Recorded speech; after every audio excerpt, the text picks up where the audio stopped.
ناظرین اکرام، آپ کا استقبال ہے آج کے ہمارے اس لائیو پروگرام کے اندر، جس کا عنوان ہے لائیو سوال جواب مجلس۔ آپ کے سوال اور ہمارے جواب قرآن و سنت کی روشنی میں۔ روزمرہ ہماری زندگی میں جو مسائل پیش آتے ہیں ان کا ہفتے واری یعنی ہفتے میں ایک دن ہم نے رکھا ہے کہ جس میں ہم جو ہمارے مسئلے مسائل ہوتے ہیں ان کو حل کرتے ہیں اور ان کے جواب تلاش کرتے ہیں۔ عوام کے سوال ہوتے ہیں اور ہمارے جواب ہوتے ہیں۔ تو یہ ہمارا 57واں یعنی 57 والا آج کا یہ لائیو سوال جواب پروگرام ہے، جو ہفتے میں ایک بار ہوتا ہے، اتوار کے دن ہوتا ہے، اور فی الحال اس کا جو وقت ہے وہ عشاء کے بعد میں چل رہا ہے۔ تو چلیے بغیر دیری کی اپنے اس پروگرام کو شروع کر لیتے ہیں۔ نبی کریم صلی اللہ علیہ وسلم کا فرمان مبارک ہے کہ انما شفاء العی السؤال، کہ جہالت کا علاج سوال کرنا ہے۔ یعنی اگر آپ کو کوئی علم نہیں ہے کسی چیز کے تعلق سے، کوئی مسئلہ، کوئی بھی چیز اگر آپ کو پتہ نہیں ہے، تو اس مسئلے کا حل یہ ہے کہ جو اہل علم ہے ان سے پوچھ لیا جائے۔ فاسألوا اہل الذکر ان کنتم لا تعلمون، جیسے کہ قرآن کریم میں کہا گیا کہ اگر تم کو علم نہیں ہے کسی چیز کے بارے میں تو اہل علم سے پوچھ لو۔ تو یہ بھی ہماری ایک اعتبار سے دینی مسئلے مسائل کو سیکھنے کی ہی یہ ہماری مجلس ہے۔ تو شروع کر لیتے ہیں، کئی سارے احباب کے ہمارے سوال آ چکے ہیں، تو اپنے اس پروگرام کو شروع کر لیتے ہیں۔ فیاض احمد السلام علیکم۔ جی وعلیکم السلام ورحمۃ اللہ۔ خلیل بھائی السلام علیکم۔ جی وعلیکم السلام۔ خلیل بھائی کا آج کا پہلا سوال ہے، تہجد کی نماز کی جماعت کرنا کیسا ہے؟ بھائی نوافل کی جماعت مکروہ ہے، تہجد کی نماز بھی کیا ہے؟ نفل نماز ہے، اور نوافل کی جماعت مکروہ ہے، کہہ لیجئے فرض کی جماعت ہوتی ہے، اور رمضان میں وتر کی نماز کی جماعت ہوتی ہے جو واجب ہے۔ نوافل کی نماز نہیں ہوتی، نہ سنتوں کی جماعت ہوتی ہے، نہ نوافل کی جماعت ہوتی ہے۔ تو نوافل کی جماعت مکروہ ہے۔ اہل سنت والجماعت کا یہی فتویٰ ہے اور اسی کے اوپر علماء کا عمل ہے، تو نوافل کی جماعت نہیں ہوتی ہے۔ اگر آپ کہیں کہ جی بعض اکابر کو دیکھا ہے، جیسے مولانا حسین احمد مدنی نور اللہ مرقدہ کے تعلق سے آتا ہے کہ ان کے یہاں نوافل کی یعنی تہجد کی جماعت ہوتی تھی، اس کا جواب علماء نے یہ دیا ہے کہ وہ اکابر کا تفرد تھا، یعنی ان کا اپنا انفرادی عمل تھا۔ وہ کسی کو بلاتے نہیں تھے، بلکہ وہ اپنی نماز پڑھنے کھڑے ہوتے تھے، لوگ پیچھے آتے تھے اور اپنا امام کہ وہ نیت کر لیا کرتے تھے، لوگ خود بخود آتے تھے اور ان کے پیچھے آ کر کے نیت باندھ لیتے تھے اور جماعت کی ایک شکل بن جاتی تھی۔ تو وہ طریقہ یہ تھا، وہ کسی کو بلاتے نہیں تھے باقاعدہ کہ بھئی آپ آؤ تہجد کی نماز ہو رہی ہے، بلکہ سب کو پتا تھا کہ حضرت تہجد میں اٹھ کر کے نماز پڑھتے ہیں، تو لوگ آتے تھے اور ان کے پیچھے نیت باندھ کر کے کھڑے ہو جاتے تھے، تو وہ جماعت کی ایک شکل بن جاتی تھی۔ علماء نے لکھا ہے کہ وہ ان کا اپنا ذاتی تفرد تھا جو امت کے لیے لائق عمل نہیں ہے۔ جس کے اوپر فتویٰ ہے اسی کے مطابق عمل کیا جائے گا، اور فتویٰ اسی پر ہے کہ نوافل کی جماعت نہیں ہوتی، لہٰذا تہجد کی نماز بھی جماعت سے پڑھنا صحیح نہیں ہے، مکروہ ہے۔ دوسرا سوال ہے، نفل نماز کی بھی ہر رکعت میں سورہ فاتحہ کے بعد سورت ملانا ضروری ہے؟ جی ہاں، سنتیں ہوں یا نوافل ہوں تو ان میں ہر ایک میں سورہ فاتحہ کے بعد میں کوئی دوسری سورت ملانا واجب ہے۔ اگر نہیں ملائیں گے تو سجدہ سہو لازم ہوگا، جیسے ظہر سے پہلے کی 4 رکعت سنت ہے، تو چاروں کی چاروں میں سورہ فاتحہ کے بعد میں کوئی دوسری سورت ملانا واجب ہے، ضروری ہے، نہیں تو نماز نہیں ہوگی، سجدہ سہو کرنا پڑے گا۔ فیاض احمد کہہ رہے ہیں، میں منت مانا ہوں کہ میرے بھائی کا نوکری لگ جائے تو اسی دن نفل نماز پڑھوں گا۔ تو بہت اچھی بات ہے، آپ کر سکتے ہیں۔ نفل نماز یہ کیا ہے؟ ثواب کی چیز ہے اور عبادت والی چیز ہے، تو اس لیے اگر کوئی منت مانتا ہے تو جب بھی ان کی نوکری لگ جائے گی تو آپ کے ذمہ لازم ہوگا کہ آپ وہ نماز ادا کریں، نفل نماز جو بھی آپ نے منت مانی ہے۔ خلیل بھائی کا اگلا سوال ہے کہ ذکر کب کرنا چاہیے، فرض نماز کے بعد یا پھر سنت اور نفل کے بعد؟ وضاحت فرمائیے۔ دیکھیے بہتر یہ ہے کہ ہمارے جو اذکار ہیں یا جو ہمارے معمولات ہیں، جیسے بہت سارے لوگ بہت ساری چیزیں پڑھتے ہیں، تسبیح فاطمی پڑھتے ہیں، کچھ اور مخصوص ان کے اذکار ہیں، چیزیں ہیں وہ پڑھتے ہیں، تو علماء فرماتے ہیں کہ فرض، سنت اور نوافل بہتر ہے کہ ان میں ترتیب رہے، ان میں زیادہ فاصلہ نہ ہو۔ تو اگر کسی کے 1 منٹ کے کوئی معمول ہیں جو 1 منٹ میں پورے ہو جائیں گے، تو 1 منٹ تو بہت مختصر سا وقفہ ہوتا ہے، کوئی مذائقہ نہیں ہے، لیکن جس کو اپنے معمولات پڑھنے میں یا تسبیحات پڑھنے میں 5 منٹ لگتی ہیں، 10 منٹ لگتی ہیں، تو پھر ایسے شخص کو چاہیے کہ سنت نوافل سے فارغ ہونے کے بعد میں اب وہ اپنے ان معمولات کو ادا کرے۔ تو بہتر یہی ہے کہ اگر معمولات لمبے ہیں تو پھر تمام چیزوں سے یعنی تمام نمازوں سے سنت نوافل سے فارغ ہو کر کے پھر ان معمولات کو، ان اذکار کو پڑھنا چاہیے، تاکہ نماز کی جو ایک ترتیب ہے کہ پہلے سنت ہے، پھر فرض ہے، پھر سنت، پھر نوافل، جو نماز کی ایک ترتیب ہے وہ نماز کی ترتیب باقی رہے، اس میں تاخیر اور دیری نہ ہو۔ فیاض احمد کہہ رہے ہیں کہ اور سورہ اخلاص پڑھنے کا فائدہ بتا دیجیے. بھی سورہ اخلاص پڑھنے کے پچھلے ہفتے بھی ہم نے عرض کیا تھا، سورہ اخلاص پڑھنے کے بہت سارے فائدے ہیں. امید یہ ہے کہ آپ جس مقصد کے لیے پڑھیں گے انشاءاللہ تو اللہ تعالیٰ اسی میں آپ کو اسی اعتبار سے آپ کو اس کا اجر عطا فرمائیں گے اور وہی فائدہ آپ کو میسر ہوگا. تو سورہ اخلاص کے بہت سارے فائدے ہیں. خلیل بھائی کہہ رہے ہیں سنت مؤکدہ میں بھول کر تیسری رکعت میں ثنا پڑھ لیا سورہ فاتحہ سے پہلے تو کیا سجدہ سہو کرنا پڑے گا؟ جی نہیں، سجدہ سہو کرنے کی ضرورت نہیں ہے. یہ کوئی ایسا عمل نہیں ہے کہ جس کی وجہ سے سجدہ سہو کیا جائے. تو اگر آپ نے ایسا کر لیا ہے تو سجدہ سہو کی ضرورت نہیں ہے، نماز ہو جائے گی. خلیل خان کہہ رہے ہیں ایمان کے کتنے ارکان ہیں؟ ایمان کے 4 ارکان ہیں. ایمان کے ارکان آپ کیا کہنا چاہ رہے ہیں تو تھوڑی سی اور وضاحت کر دیجئے. باقی اسلام کے تو ارکان 5 ہیں. اللہ پر ایمان لانا جو اسلام کی بنیادی باتیں ہیں جن کو ارکان کہا جاتا ہے، تو بنیادی جو باتیں ہیں تو وہ تو یہی ہیں اسلام کی بنیادی باتیں کہ بھئی اللہ پر ایمان لانا، نماز کو قائم کرنا، زکوٰۃ دینا، حج ادا کرنا تو اور رمضان کا روزہ رکھنا. تو یہ تو 5 بنیادی ارکان ہیں. اس کے علاوہ ایمان کے تعلق سے آپ اور کیا چاہ رہے ہیں تو کچھ اور تھوڑی سی اگر آپ وضاحت کر دیں گے تو میرے لیے سمجھنا اور جواب دینا آسان ہو جائے گا. میں بیدار کروں گا اونٹ کا گوشت کھانے کے بعد کیا وضو کرنا واجب ہے؟ بھئی یہ مسئلہ مختلف ہی ہے. غالباً امام شافعی رحمۃ اللہ علیہ کے نزدیک یہ ہے کہ جی واجب ہے، اور ہم احناف کے نزدیک یہ ہے کہ واجب نہیں ہے. احادیث دونوں طرح کی ہیں. بعض حدیث میں یہ ہے کہ حضور نے گوشت کھایا اور پھر اس کے بعد وضو فرمایا، اور بعض میں یہ ہے کہ آپ نے کسی کے یہاں دعوت میں گئے تھے، آپ نے گوشت کھایا مگر پھر وضو نہیں فرمایا. ہم احناف کے یہاں یہ ہے کہ بھئی گوشت کھانے کے بعد وہ چاہے اونٹ کا ہو چاہے کوئی دوسرا ہو، اس کے بعد وضو کرنا واجب نہیں ہے جیسا کہ احادیث میں ہے. رہ گیا ان احادیث کا مسئلہ کہ جن میں جو ہے وضو کا ذکر ہے، تو فرماتے ہیں کہ جو بعد والی جو احادیث ہیں وہ ناسخ ہیں پہلے والی احادیث کے، یعنی وضو والی جو احادیثیں ہیں وہ منسوخ ہیں. وضو والی جو احادیثیں ہیں وہ منسوخ ہے، نمبر 1. یا تو نمبر 2 یہ ہے کہ وہ افضلیت کے اوپر ہے. وہ کیا کہتے ہیں یہ کہا جائے گا کہ وہ افضلیت کے اوپر ہیں، یعنی بہتر ہے کہ اگر آدمی وضو کر لے، اور اگر وضو نہ کرے تو کوئی ضروری نہیں ہے. تو اونٹ کا گوشت کھانے سے وضو نہیں ٹوٹتا جس کی وجہ سے وضو کیا جائے. یہ ہم احناف کے نزدیک ہے. جی حذیفہ ملا، السلام علیکم مفتی صاحب. جس طرح ہمارے ملک میں بڑے بڑے ہمارے علماء کو ظلم ڈھا رہے ہیں، ہم دعا کے علاوہ اور کیا راستہ ہے جس سے ہم اپنے اکابر کو اس طرح پریشان نہ ہوتے دیکھیں؟ جی جیسے مولانا کلیم صدیقی صاحب ہیں، آپ نے بہت اچھا سوال کیا ہے.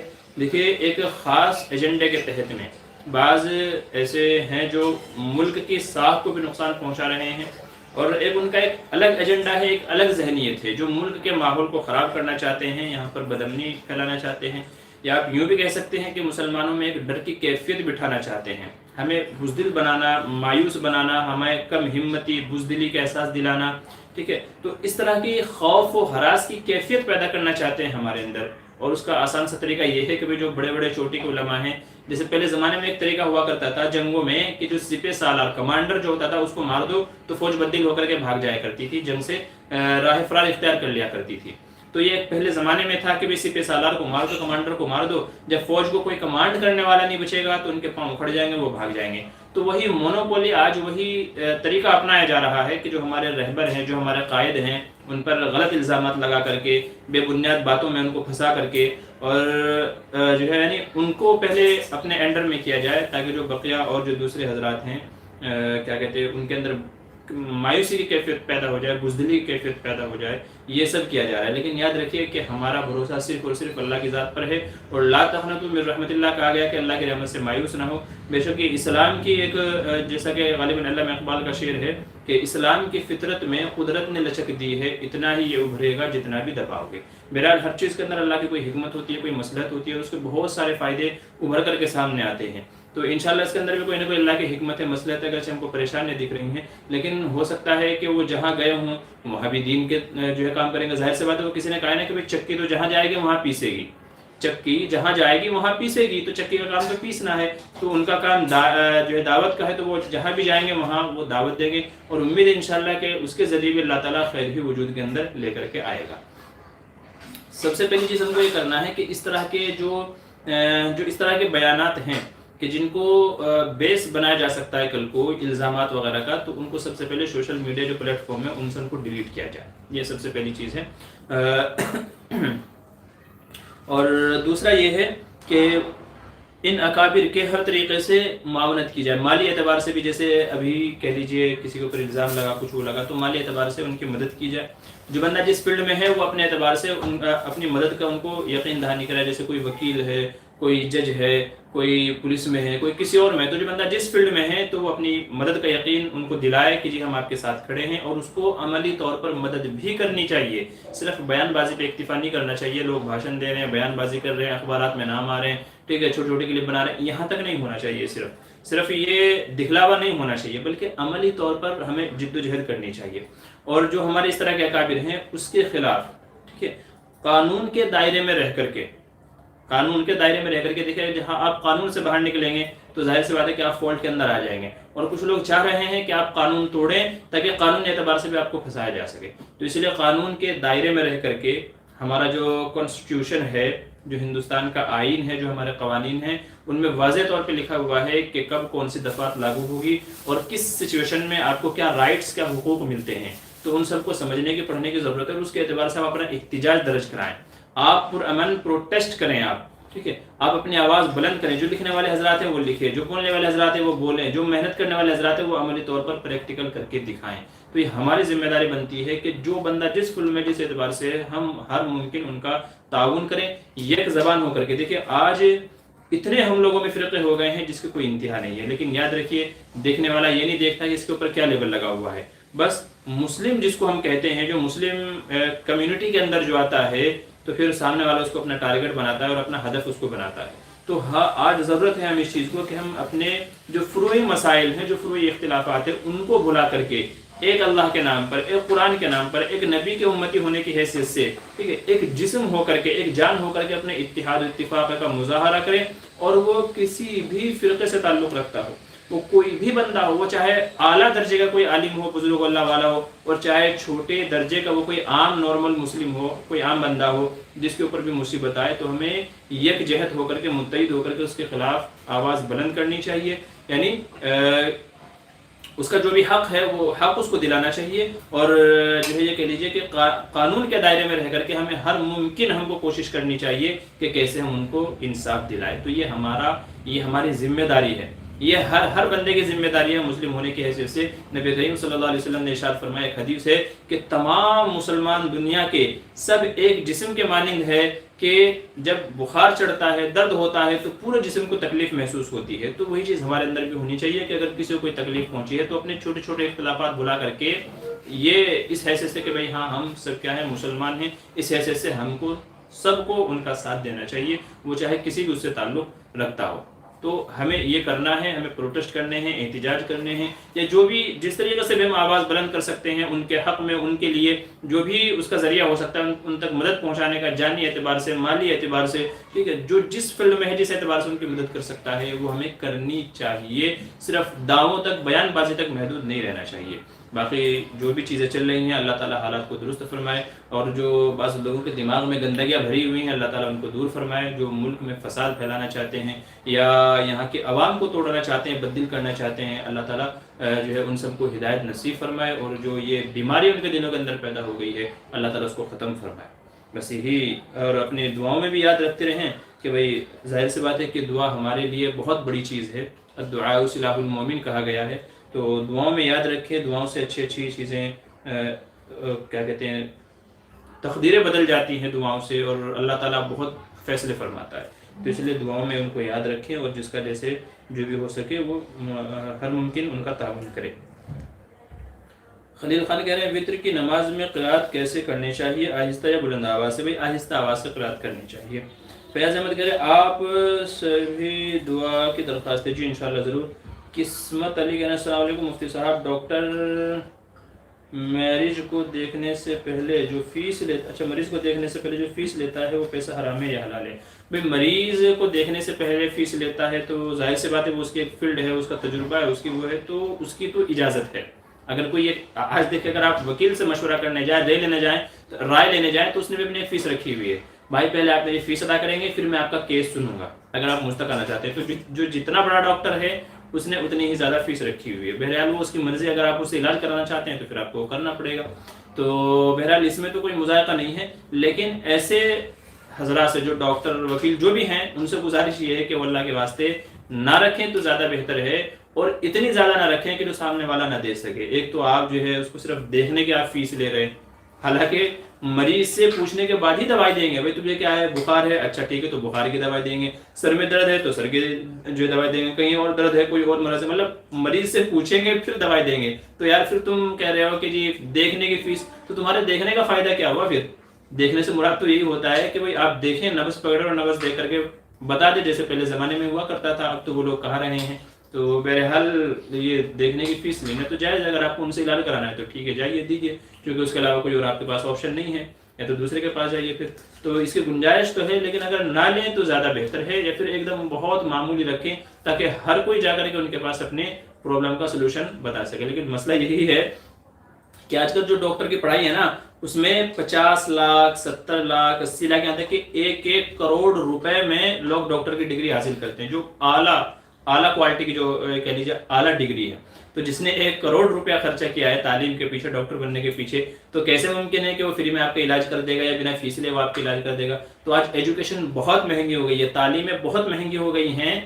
اس کا نتیجہ یہ ہے کہ جس کی وجہ سے عوام سے فیس کے نام پہ، دیکھنے کے، یا اور بہت ساری اس طرح کی چیزیں ہیں کہ جہاں پہ عوام کو لوٹا جاتا ہے، ان سے فیسیں وصول کی جاتی ہیں۔ تو پھر تو یہی ہوگا کہ جب تعلیم اتنی مہنگی ہو گئی ہے، جو کروڑوں روپے دے کے 10-20 لاکھ دے کے اگر ڈاکٹر بنائے تو وہ کہیں نہ کہیں سے تو نکالے گا، اور وہ نکالے گا ہماری جیب سے۔ تو یہ ہے۔ اچھا، ایم ایس حسین کہہ رہے ہیں السلام علیکم مفتی صاحب۔ جی وعلیکم السلام۔ ایم ڈی شیف کہہ رہے ہیں مولانا سوال و جواب کا مسابقے کا کیا ہوا؟ سوال و جواب کا کون سے مسابقے کی آپ بات کر رہے ہیں بھائی؟ تھوڑا سا بتا دیں مجھے۔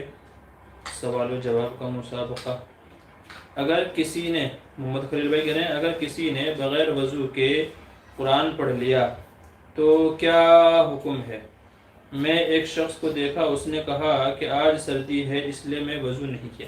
دیکھیں، بنا وضو کے، بغیر دیکھے، یعنی قرآن کو بغیر چھوئے آپ پڑھ سکتے ہو، بغیر وضو کے بنا چھوئے قرآن کریم کو پڑھا جا سکتا ہے، لیکن قرآن کریم ہاتھ میں پکڑ کر کے یا قرآن کریم کو چھو کر کے پڑھنا بغیر وضو کے، یہ جائز نہیں ہے۔ اگر کسی نے ایسا کیا ہے، وہ چاہے سردی کی وجہ سے، چاہے جس وجہ سے کیا ہے، اس نے ناجائز عمل کیا، اس کو چاہیے کہ اللہ تبارک و تعالیٰ سے خوب توبہ و استغفار کرے اور آئندہ کبھی ایسا نہ کرے، ٹھیک ہے؟ تو بغیر وضو کے قرآن کریم کو چھونا جائز نہیں ہے۔ ہاں، کسی کو زبانی یاد ہے تو وہ پڑھتا رہے، یا قرآن کریم سامنے کھلا رکھا ہے اور یہ دور بیٹھ کر کے پڑھتا ہے، قرآن کریم کو ٹچ نہیں کرتا ہے، دور رکھا ہوا ہے اور دور سے دیکھ کر کے اس کو پڑھتا ہے، تو قرآن کریم کو چھونا جائز نہیں ہے، بے وضو پڑھنے کی اجازت ہے، اس طریقے سے کہ چھوا نہ جائے۔ اب وہ کیا مسئلہ رہا ہوگا، کیسے جو سچویشن نہیں ہوگی، تو آپ زیادہ بہتر جانتے ہیں۔ نمیرہ السلام علیکم مفتی صاحب، ہمارے لیے دعا کیجیے۔ جی وعلیکم السلام۔ اللہ آپ کی تمام پریشانیوں کو دور فرمائے، مشکلوں کو حل فرمائے اور آپ کی راستے بناؤ کو پورا فرمائے۔ سیفی السلام علیکم۔ جی وعلیکم السلام۔ اے ڈی پی اسلامی السلام علیکم۔ جی وعلیکم السلام۔ عبید بھائی کہہ رہے جنات سے خدمت لینا کیسا ہے؟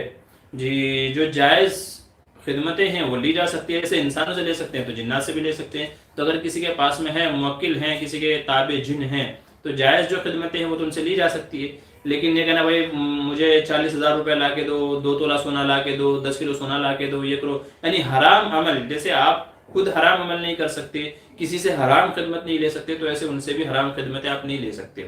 ہاں، جو حلال کے دائرے میں آتی ہے، کسی کے جن تابع بولے بھائی میرے کو پانی لا تو پانی پی لو، پھر دسترخوان لگا تو دسترخوان لگا لو، تو جو جائز کے کیٹیگری میں آتا ہے وہ تمام خدمتیں آپ ان سے لے سکتے ہیں، جو ناجائز حرام کی اس میں آتا ہے وہ خدمتیں آپ ان سے نہیں لے سکتے۔ مسیح اللہ کہہ رہے ہیں کیا موت سے 40 دن پہلے موت کا فرشتہ مرنے والے کے پاس سے گزرتا ہے؟ مفتی ضرور خان صاحب، پتہ نہیں، میرے علم میں تو نہیں ہے کہ 40 دن پہلے اس کے پاس سے گزرتا ہے، میرے علم میں تو ایسی کوئی بات نہیں ہے، اور مجھے یاد بھی نہیں آ رہا ہے کہ میں نے حدیث سے کسی تعلق سے پڑھا ہو یا کہیں اور میرے مطالعے میں آیا ہو، میرے علم میں نہیں ہے۔ اگر آپ مفتی ضرور خان صاحب کا نام لے کر کے کہہ رہے ہیں تو پھر مجھے وہ کلپ بھیج دیجیے تاکہ میں بھی سن کر کے تھوڑا اپنی معلومات میں، علم میں اضافہ کر لوں، لیکن فی الحال تو میرے علم میں ایسی کوئی بات نہیں ہے۔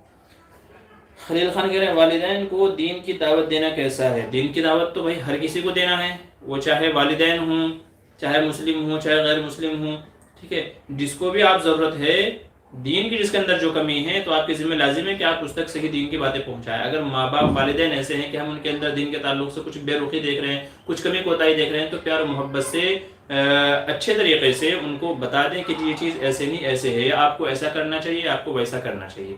تو پیار و محبت سے ان تک بھی دین کی باتیں پہنچاتے رہیں. اور اگر اللہ نے آپ کو زیادہ علم دیا ہے, والدین کے پاس کم ہے, تب بھی آپ ان کو دین کی دعوت دیں, ان کو دین کی باتیں بتائیں, دین کی چیزیں سکھلائیں. تو جتنا علم زیادہ ہوگا اتنی ہی دینی جو اعمال ہیں ہمارے, اعمال کرنے میں اضافہ ہوگا. لوگوں کو پتہ نہیں ہوتا تو عمل نہیں کرتے ہیں. جب عمل ہوگا تو انشاءاللہ ایک وقت ایسا آئے گا کہ دل کے اندر داعیہ پیدا ہوگا اور عمل بھی کرنے والا بنے گا. تو اس لیے دین کی باتیں جہاں تک ہو سکیں, میرا پیغام محبت ہے جہاں تک پہنچے, تو اس لیے دین کی باتیں تو ہر کسی کو دینی چاہیے. بس یہ ہے کہ مراتب کا خیال رکھنا چاہیے کہ کس کو کس اعتبار سے دعوت دی جائے. حسیب خان کہہ السلام علیکم مفتی صاحب, ظہر اور عشاء کی نماز میں قرات عصر کی نماز میں قرات نہیں ہوتی اور فجر مغرب عشاء کی نماز میں قرات ہوتی ہے, اس کی وجہ؟ جی دیکھیں, پہلی بات تو یہ ہے کہ من جانب اللہ ایسا ہی ہے. اللہ نے حکم دیا بھی ظہر میں نہیں کرنی ہے, عصر میں نہیں کرنی ہے, تو اللہ کے حکم کے پابند ہیں. عشاء میں فجر میں مغرب میں کرنی ہے تو اللہ کے حکم کے پابند ہیں. تو مین تو سب سے بڑی بات تو یہ ہے کہ بھائی اللہ کی طرف سے ان کی یہی ترتیب ہے, تو اس لیے ہم اس طریقے سے کرتے ہیں. دوسری وجہ یہ بیان کی ہے علماء نے, جیسا کہ مفتی سلمان منصور پوری دامت برکاتہم نے کتاب النوازل میں اس کی ایک وجہ لکھی ہے. وجہ یہ لکھی ہے کہ جب نبی کریم صلی اللہ علیہ وسلم مکہ میں حرم میں نماز کے لیے جاتے تھے, اور جب قرآن کریم پڑھتے تھے تو کفار شور مچاتے تھے تاکہ کوئی آپ کی بات سن نہ سکے, قرآن کریم سن نہ سکے, اور کوئی ایمان کے اندر داخل نہ ہو جائے. تو اس لیے وہ شور مچاتے تھے تاکہ حضور صلی اللہ علیہ وسلم ڈسٹرب ہو جائیں. قرآن کریم میں بھی اس کا ایک جو ہے تذکرہ ہے, ایک جگہ ہے کہ وہ یعنی اس کا ترجمہ یہ ہے کہ یہ لوگ بہت زیادہ شور مچاتے ہیں اس لیے تاکہ لوگ ان کی باتوں کو نہ سن سکے, تو اس لیے یہ شور مچاتے ہیں. تو چونکہ وہ لوگ شور مچاتے تھے, پڑھنے میں ڈسٹرب ہوتا تھا, جو دوسرے بندے تھے ان تک آواز نہیں پہنچتی تھی تاکہ وہ قرآن سن کر کے ایمان نہ لے آئیں, اس وجہ سے. تو حکم یہ دیا گیا کہ آپ ظہر اور عصر کی نماز میں آہستہ دل کے اندر قرات کریں, چونکہ دن بھر کفار کی مجلسیں لگا کرتی تھی مکہ میں, حرم میں, حرم کے چاروں طرف, بیت اللہ کے چاروں طرف کفار کی مجلسیں جو ہے لگا کرتی تھی. کوئی یہاں بیٹھا ہے 4 آدمیوں کو لے کر, کوئی وہاں بیٹھا ہے, کوئی کہیں بیٹھا ہے. تو جب حضور نماز پڑھنے آتے تھے تو وہ شور مچاتے تھے, تو حکم دیا گیا کہ آپ آہستہ آواز سے قرات کریں. مغرب میں وہ لوگ کھانے میں چلے جاتے تھے کھانے کے لیے, عشاء میں سو جاتے تھے, فجر میں بھی سوئے رہتے تھے. تو مغرب, عشاء, فجر یہ تینوں نمازیں ایسے ہیں کہ جن میں کفار مکہ کی مجلسیں حرم میں نہیں ہوتی تھی, بیت اللہ کے آس پاس نہیں ہوتی تھی, تو کھانے میں سونے میں وہ لوگ اسی میں رہتے تھے, حرم میں ہوتے ہی نہیں تھے. تو اس لیے کہا گیا کہ اب جو ہے سکون کا وقت ہے, اب اطمینان کا وقت ہے, تو بلند آواز سے قرات کی جائے, بلند آواز سے قرات کی جائے. ایک تیسری وجہ اس کی مولانا اشرف علی تھانوی رحمۃ اللہ علیہ نے یہ لکھی ہے کہ دن کا جو وقت ہے نا وہ مصروفیت کا وقت ہے. دن کا جو وقت ہے وہ مصروفیت کا وقت ہے. آدمی کام کاج سے وقت نکال کر کے مسجد کے اندر آتا ہے, تو ایسے میں آدمی کو دلی اطمینان نہیں ہوتا, جو سکون ہونا چاہیے وہ سکون نہیں ہوتا. تو اس لیے کہا گیا بھائی آہستہ آواز سے قرات کرو, نماز پڑھو اور اپنے کام کاج کے اندر لگ جاؤ. رات کا جو وقت ہے, مغرب کا, عشاء کا, فجر کا جو وقت ہے, وہ ایک دم اطمینان کا وقت ہے. ذہن, دماغ, دل سب چیزیں سکون میں ہوتی ہیں. اور قرآن کریم کو پڑھنے کا مزہ تبھی ہے کہ آدمی بلند آواز سے جب پڑھے گا, کانوں کو سنائی دے گا, کانوں کے راستے سے وہ دل کے اندر بات جائے گی. تو آدمی جب اپنی پڑھی ہوئی قرآت کو سنے گا, سمجھے گا, دلوں کے اندر اثر ہوگی. یہ جبھی ہوگا جب دل بھی پرسکون ہو اور دماغ بھی پرسکون ہو. تو یہ کیفیت رات کے اندر پیدا ہوتی ہے. اس لیے کہا گیا کہ رات میں بلند آواز سے قرات کرے. جو رات کی نمازیں ہیں, مغرب ہے, عشاء ہے, فجر ہے, اور جو دن کی نمازیں ہیں ان میں چونکہ سکون نہیں ہوتا, اطمینان نہیں ہوتا, چونکہ ذہن ہمارا کام کاج کے اندر لگا ہوا ہوتا ہے, جس کام کاج کو چھوڑ کر کے آئے ہیں, تو وہ مزہ نہیں آئے گا. تو اس لیے کہا گیا کہ دن کے نمازوں میں آہستہ قرات کریں اور رات کے نمازوں میں بلند آواز سے قرات کریں. تو یہ حکمت اور یہ وجہ بیان کی ہے علماء نے. خلیل بھائی کہہ رہے ہیں بیوہ خاتون کی مدد کرنے کا کتنا اجر ہے؟ بہت بڑا اجر ہے. غالباً جس کی بہن بیوہ گھر پہ آ جائے یا طلاق یافتہ آ جائے اور وہ اس کو اپنے پاس میں رکھے, کھلائے پلائے, اس کی مدد کرے, اس کی ضرورتوں کا خیال کرے, تو غالباً اس کے بارے میں ہے کہ میں اس کو جنت کی ضمانت دیتا ہوں. یہ اس طرح کا کوئی جو ہے حدیث کے اندر وعدہ کیا گیا ہے. تو بہرحال بیوہ ہو یا جو بھی مدد کا مستحق ہو تو اس کے اوپر بہت بڑے اجر و ثواب ہیں.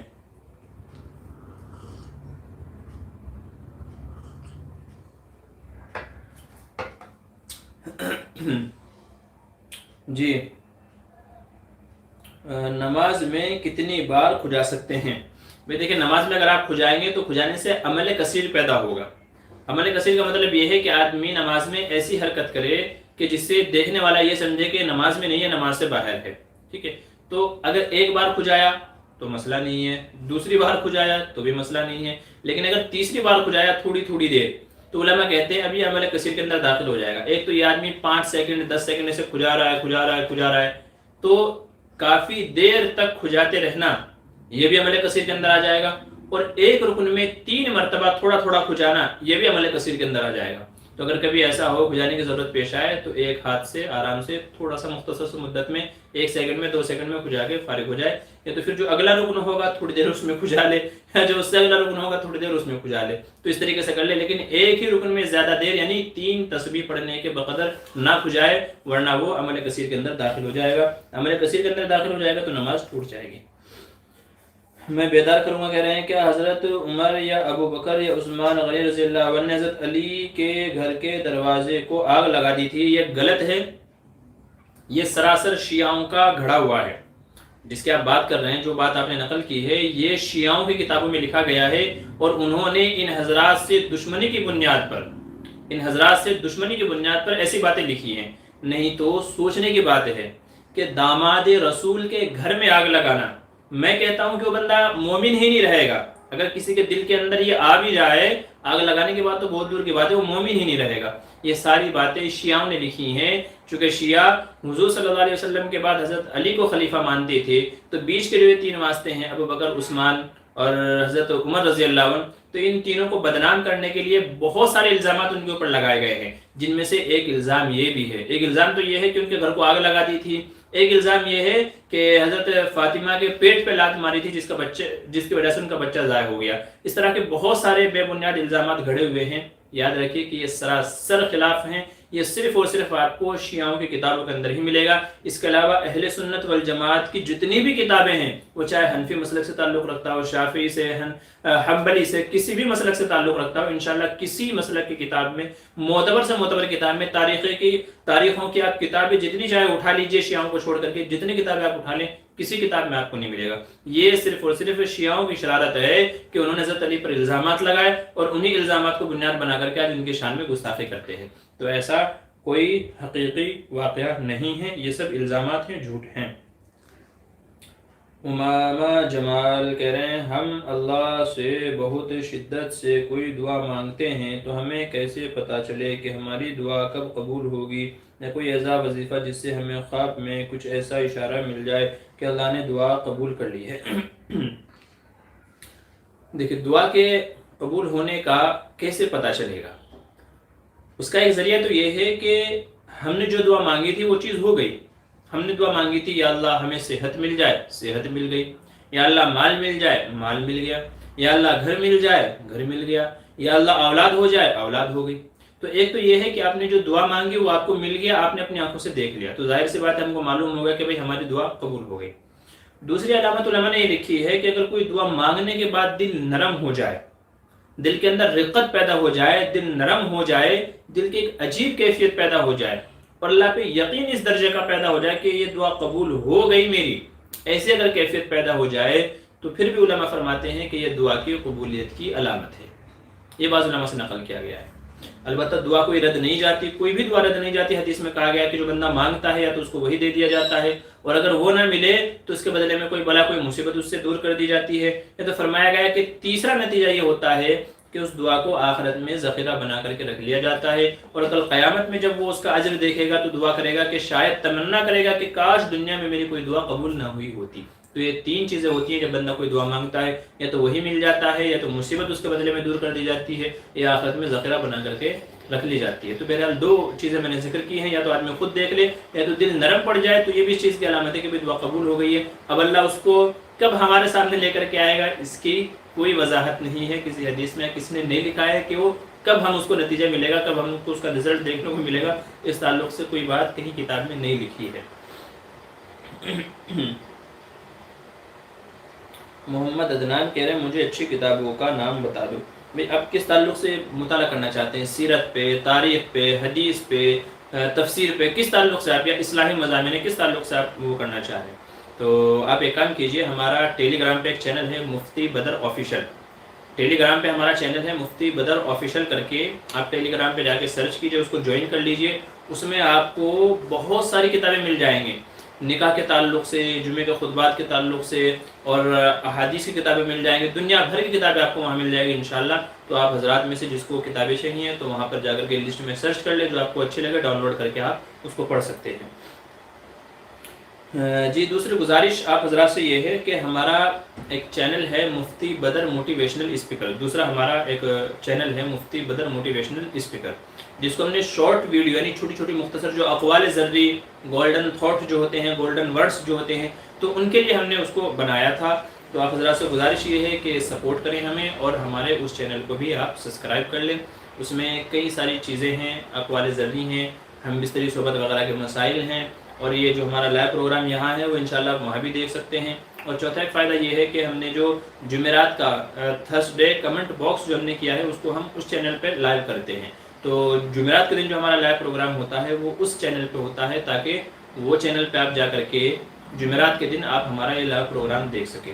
تو اس کے علاوہ بھی کئی ساری چیزیں ہیں، آپ وہاں جائیں گے تو آپ کو انشاءاللہ مل جائے گی. تو ہمارا وہ چینل آپ سبسکرائب کر لیجئے. میں انشاءاللہ ویڈیو پبلش ہونے کے بعد میں اس کے ڈسکرپشن میں اس کا لنک ڈال دوں گا. مفتی بدر موٹیویشنل اسپیکر اگر آپ ڈالیں گے یوٹیوب پہ تو وہ آپ کے سامنے آ جائے گا.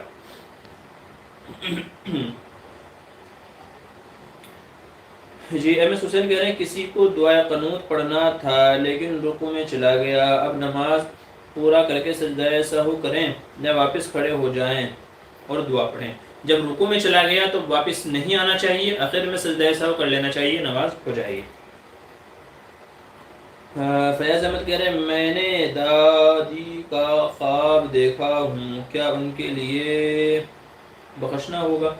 دادی کو خواب میں دیکھا تو بخشنے کی ضرورت تو نہیں ہے، مطلب ایسا نہیں ہے کہ آپ نے خواب دیکھا تو بخشیں، بلکہ مرحومین کے لیے تو کچھ نہ کچھ پڑھ کر کے ایصال ثواب کرتے ہی رہنا چاہیے. دادی ہے، دادا ہے، نانا ہے، نانی ہے، پھوپھا ہے، تائے چاچے، ہمارے خاندان والے جو بھی ہیں ہمارے خاندان والے، تو ان کے لیے کچھ نہ کچھ پڑھ کر کے ہمیں بخشتے ہی رہنا چاہیے.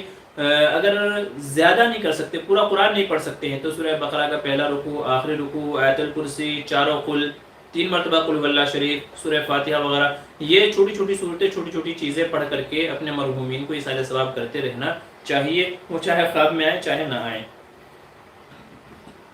جی کیا کہہ رہے ہیں شبنم عثمان، السلام علیکم مفتی صاحب. جی وعلیکم السلام. محمد مسعود شریف کہہ رہے بٹ کوئن میں پیسہ لگانا کیسا ہے، مدلل جواب چاہیے.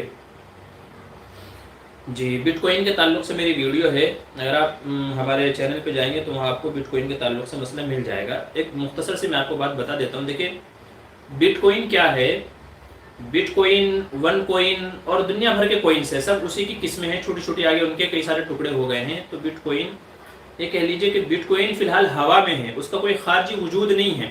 جیسے میں آپ کو 10 کا نوٹ، 20 کا نوٹ، 1 روپے کا سکہ، 2 روپے کا سکہ آپ کو دکھانا چاہوں میں، تو یہ موجود ہے، اس کو لیا دیا جا سکتا ہے. آپ میرے سے لو، میں آپ سے لوں، اس کے بدلے آپ کوئی چیز لو، کچھ بھی آپ خریدو، یہ ہو سکتا ہے.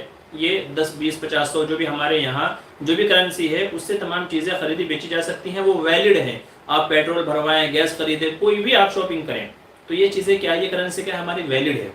بٹ کوئن کیا ہے، اس کا کوئی وجود نہیں ہے فی الحال، بٹ کوئن کا کوئی وجود نہیں ہے. اگر آپ بولے بھائی آپ نے بٹ کوئن خریدا ہے، لا میرے کو دکھا کہاں ہے، میرے کو دکھا، میرے کو ہاتھ میں چھو کر کے دیکھنا ہے کیسا ہوتا ہے. تو بٹ کوئن کا کوئی وجود نہیں ہے، یہ صرف نمبرنگ چل رہی ہے. بنانے والے نے ایک ڈیجیٹل کرنسی بنائی ہے، آپ خریدیں گے تو آپ کے اکاؤنٹ میں پیسہ شو ہو جائے گا، یا آپ کو نیٹ پہ دکھے گا کہ بٹ کوئن کا آج ریٹ اتنا ہے، کل کو اتنا ہوا، آج گھٹا، آج بڑھا، اس کا اتنا شیئر، یہ سب. تو یہ ڈیجیٹل کرنسی ہے، ٹھیک ہے، ہوا میں بات ہے، اس کا کوئی باہری وجود نہیں ہے. اگر کوئی باہری وجود ہوتا اور اس سے چیزیں خریدی بیچی جا سکتی تھی تو کوئی مذائقہ نہیں تھا. جیسے ہمارا یہاں کا 10 کا نوٹ ہے، کرنسی ہے، ویلڈ ہے، ویسے وہ بھی ویلڈ ہوتا. لیکن مسئلہ یہ ہے کہ اب تک کہ اس کا کوئی خارجی وجود نہیں ہوا ہے. تو اس لیے علماء یہ فرماتے ہیں کہ جن ملک والوں نے بٹ کوئن کو اپنے یہاں کرنسی ویلڈ کر دیا ہے، جنہوں نے اسے ایکسیپٹ کر لیا ہے کہ بٹ کوئن کرنسی ہے اور ہمارے ملک میں ہماری کنٹری میں اس کی چیزیں آپ جو چاہے اس کے ذریعے سے آپ خرید سکتے ہیں بیچ سکتے ہیں. مثال کے طور پہ میرے پاس بٹ کوئن کا کچھ شیئر ہے, کوئی حصہ میں نے خریدا ہوا ہے, اس کے بدلے میں جا کر کے پیٹرول بھرا سکتا ہوں, اس کے ذریعے میں جو ہے شاپنگ خرید سکتا ہوں, میں جوتے خرید سکتا ہوں, کپڑے خرید سکتا ہوں, ٹھیک ہے, میں جو چاہے اس کے ذریعے سے وہ خرید سکتا ہوں اس ملک کے اندر. چونکہ اس ملک والوں نے, وہ چاہے جو بھی ہو, تو اس ملک والوں نے اس کو اپنے یہاں کرنسی ویلڈ کر دیا ہے کہ بھئی یہ کرنسی ہے, ہم اس کو مانتے ہیں, یہ ہمارے ملک میں لگے گی, چلے گی, اس کے ذریعے کچھ بھی خریدا بیچا جا سکتا ہے. تو علماء فرماتے ہیں کہ جنہوں نے اس کو کرنسی مان لیا, اپنے ملک میں ویلڈ قرار دے دیا, تو وہاں تو وہ جائز ہے, وہاں تو وہ جائز ہے. جیسے اس ملک کی کرنسی جائز ہے, ایسے ہی بٹ کوئن بھی وہاں جائز ہوگا, یا اس کے آگے جو بھی اس کی شاخائیں ہیں وہ سب جائز ہوگا. لیکن جن ملکوں نے اپنے یہاں پر اس کو ویلڈ نہیں دیا, اس کو اب تک کرنسی نہیں مانا ہے, ٹھیک ہے, کرنسی نہیں مانا ہے, تو وہ کرنسی نہیں کہلائے گی اور وہاں کے اعتبار سے وہ جائز نہیں ہوگی. تو اس ملک والوں کے لیے اس کی خرید و فروخت جائز نہیں ہوگی. چونکہ ہندوستان کے اندر کا فی الحال تو مجھے پتہ نہیں ہے, لیکن پچھلے کئی مہینوں پہلے میں نے چیک کیا تھا نیٹ پہ, تب تک کہ ہندوستان نے بٹ کوئن کو ویلڈ نہیں کیا تھا, اپنے یہاں کرنسی نہیں مانا تھا. تو اس لیے ہندوستان میں جب تک کہ گورنمنٹ اس کو آفیشل طریقے سے کرنسی نہ مان لے, ویلڈ نہ قرار دے, تب تک کہ یہاں والوں کے لیے اس کو خریدنا بیچنا درست نہیں ہوگا. اس میں احتیاط کرنی چاہیے. جن ملکوں نے, جیسے شاید دبئی کے بارے میں مجھے معلوم پڑا تھا, دبئی والے ہیں یا کہیں اور ہیں, انہوں نے اس کو ویلڈ کر دیا ہے, ان کے یہاں کرنسی ہے, تو وہ لوگ خرید سکتے ہیں, بیچ سکتے ہیں. غالباً مفتی تقی عثمانی صاحب, جہاں تک مجھے یاد پڑ رہا ہے, ان کا لکھا ہوا یہ تحریر میں نے کہیں پڑھی تھی. تو علماء یہ فرماتے ہیں کہ جن ملک والوں نے بٹ کوئن کو ویلڈ کر دیا ہے, کرنسی مان لیا ہے, وہاں جائز ہے, اور جنہوں نے نہیں مانا ہے ان کے یہاں یہ درست نہیں ہوگا. ٹھیک ہے, یہ مسئلہ ہے.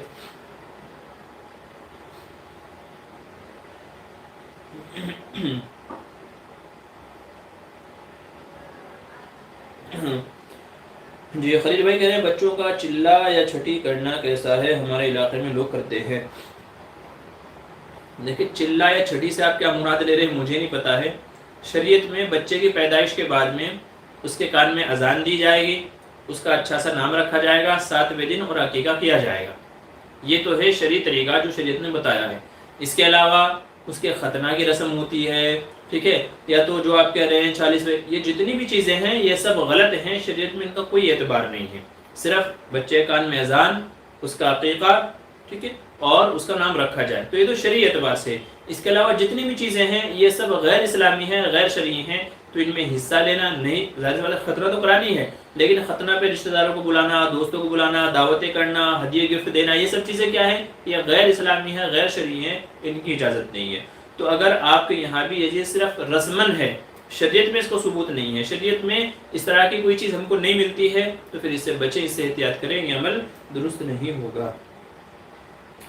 علی اکبر کہہ رہے ہیں کیا کہہ رہے ہیں, صاحب گناہ کو حلال سمجھے کرنے سے مسلم کافر ہو جاتا ہے, لیکن اگر کوئی مسلم کو پتہ نہ ہو کہ زنا حلال ہے یا حرام, لیکن وہ پھر بھی زنا حلال سمجھے, تو کیا وہ کافر ہو جائے گا؟ سوال آپ کا بڑا عجیب ہے. سوچنے کی بات یہ جو آپ کہہ رہے ہو, کسی کو پتہ نہیں کہ زنا حرام ہے یا حلال.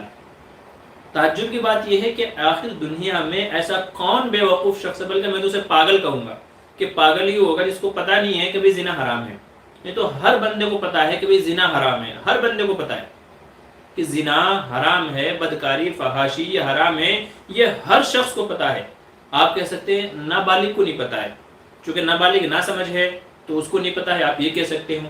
پاگل ہے اس کو نہیں پتہ ہے, لیکن جو بالغ ہو گیا, بلکہ بالغ ہونے سے پہلے بچوں کو پتہ چل جاتا ہے صحیح کیا ہے غلط کیا ہے. نکاح جو ہوتا ہے, بیاہ شادی جو ہوتی ہے, اس کا مطلب یہی تو ہے کہ بھئی حلال کریں. اگر کسی کو یہ پتہ ہی نہیں ہے تو مطلب یہ ہوتا ہے پھر تو کہ لوگ شادی کریں نہ کریں کوئی فرق ہی نہیں پڑتا, کوئی کسی کے ساتھ سو گیا, کوئی کسی کے ساتھ چلا گیا, کسی نے کسی سے فائدہ اٹھا لیا. تو آپ کہہ رہے ہیں کہ کسی کو پتہ نہیں زنا حرام ہے. مجھے یہ تعجب والا سوال لگ رہا ہے کہ افسوس ہے, آخر ایسا کون سا وہ بندہ آج ہی کے آسمان سے اترا یا زمین سے نکلا کہ اس کو پتہ ہی نہیں ہے کہ زنا حرام ہے. بہرحال گناہ کو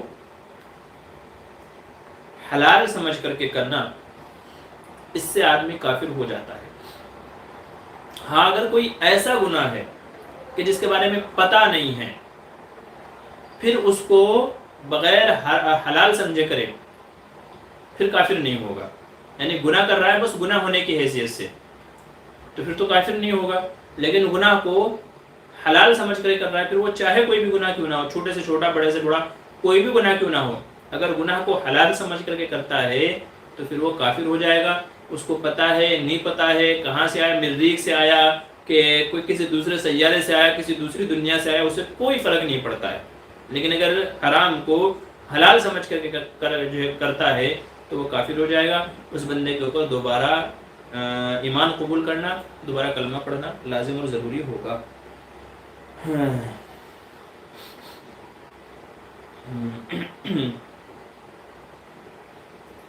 شبنم عثمانی، لیڈیز کا ویکسین کروانا جائز ہے یا نہیں؟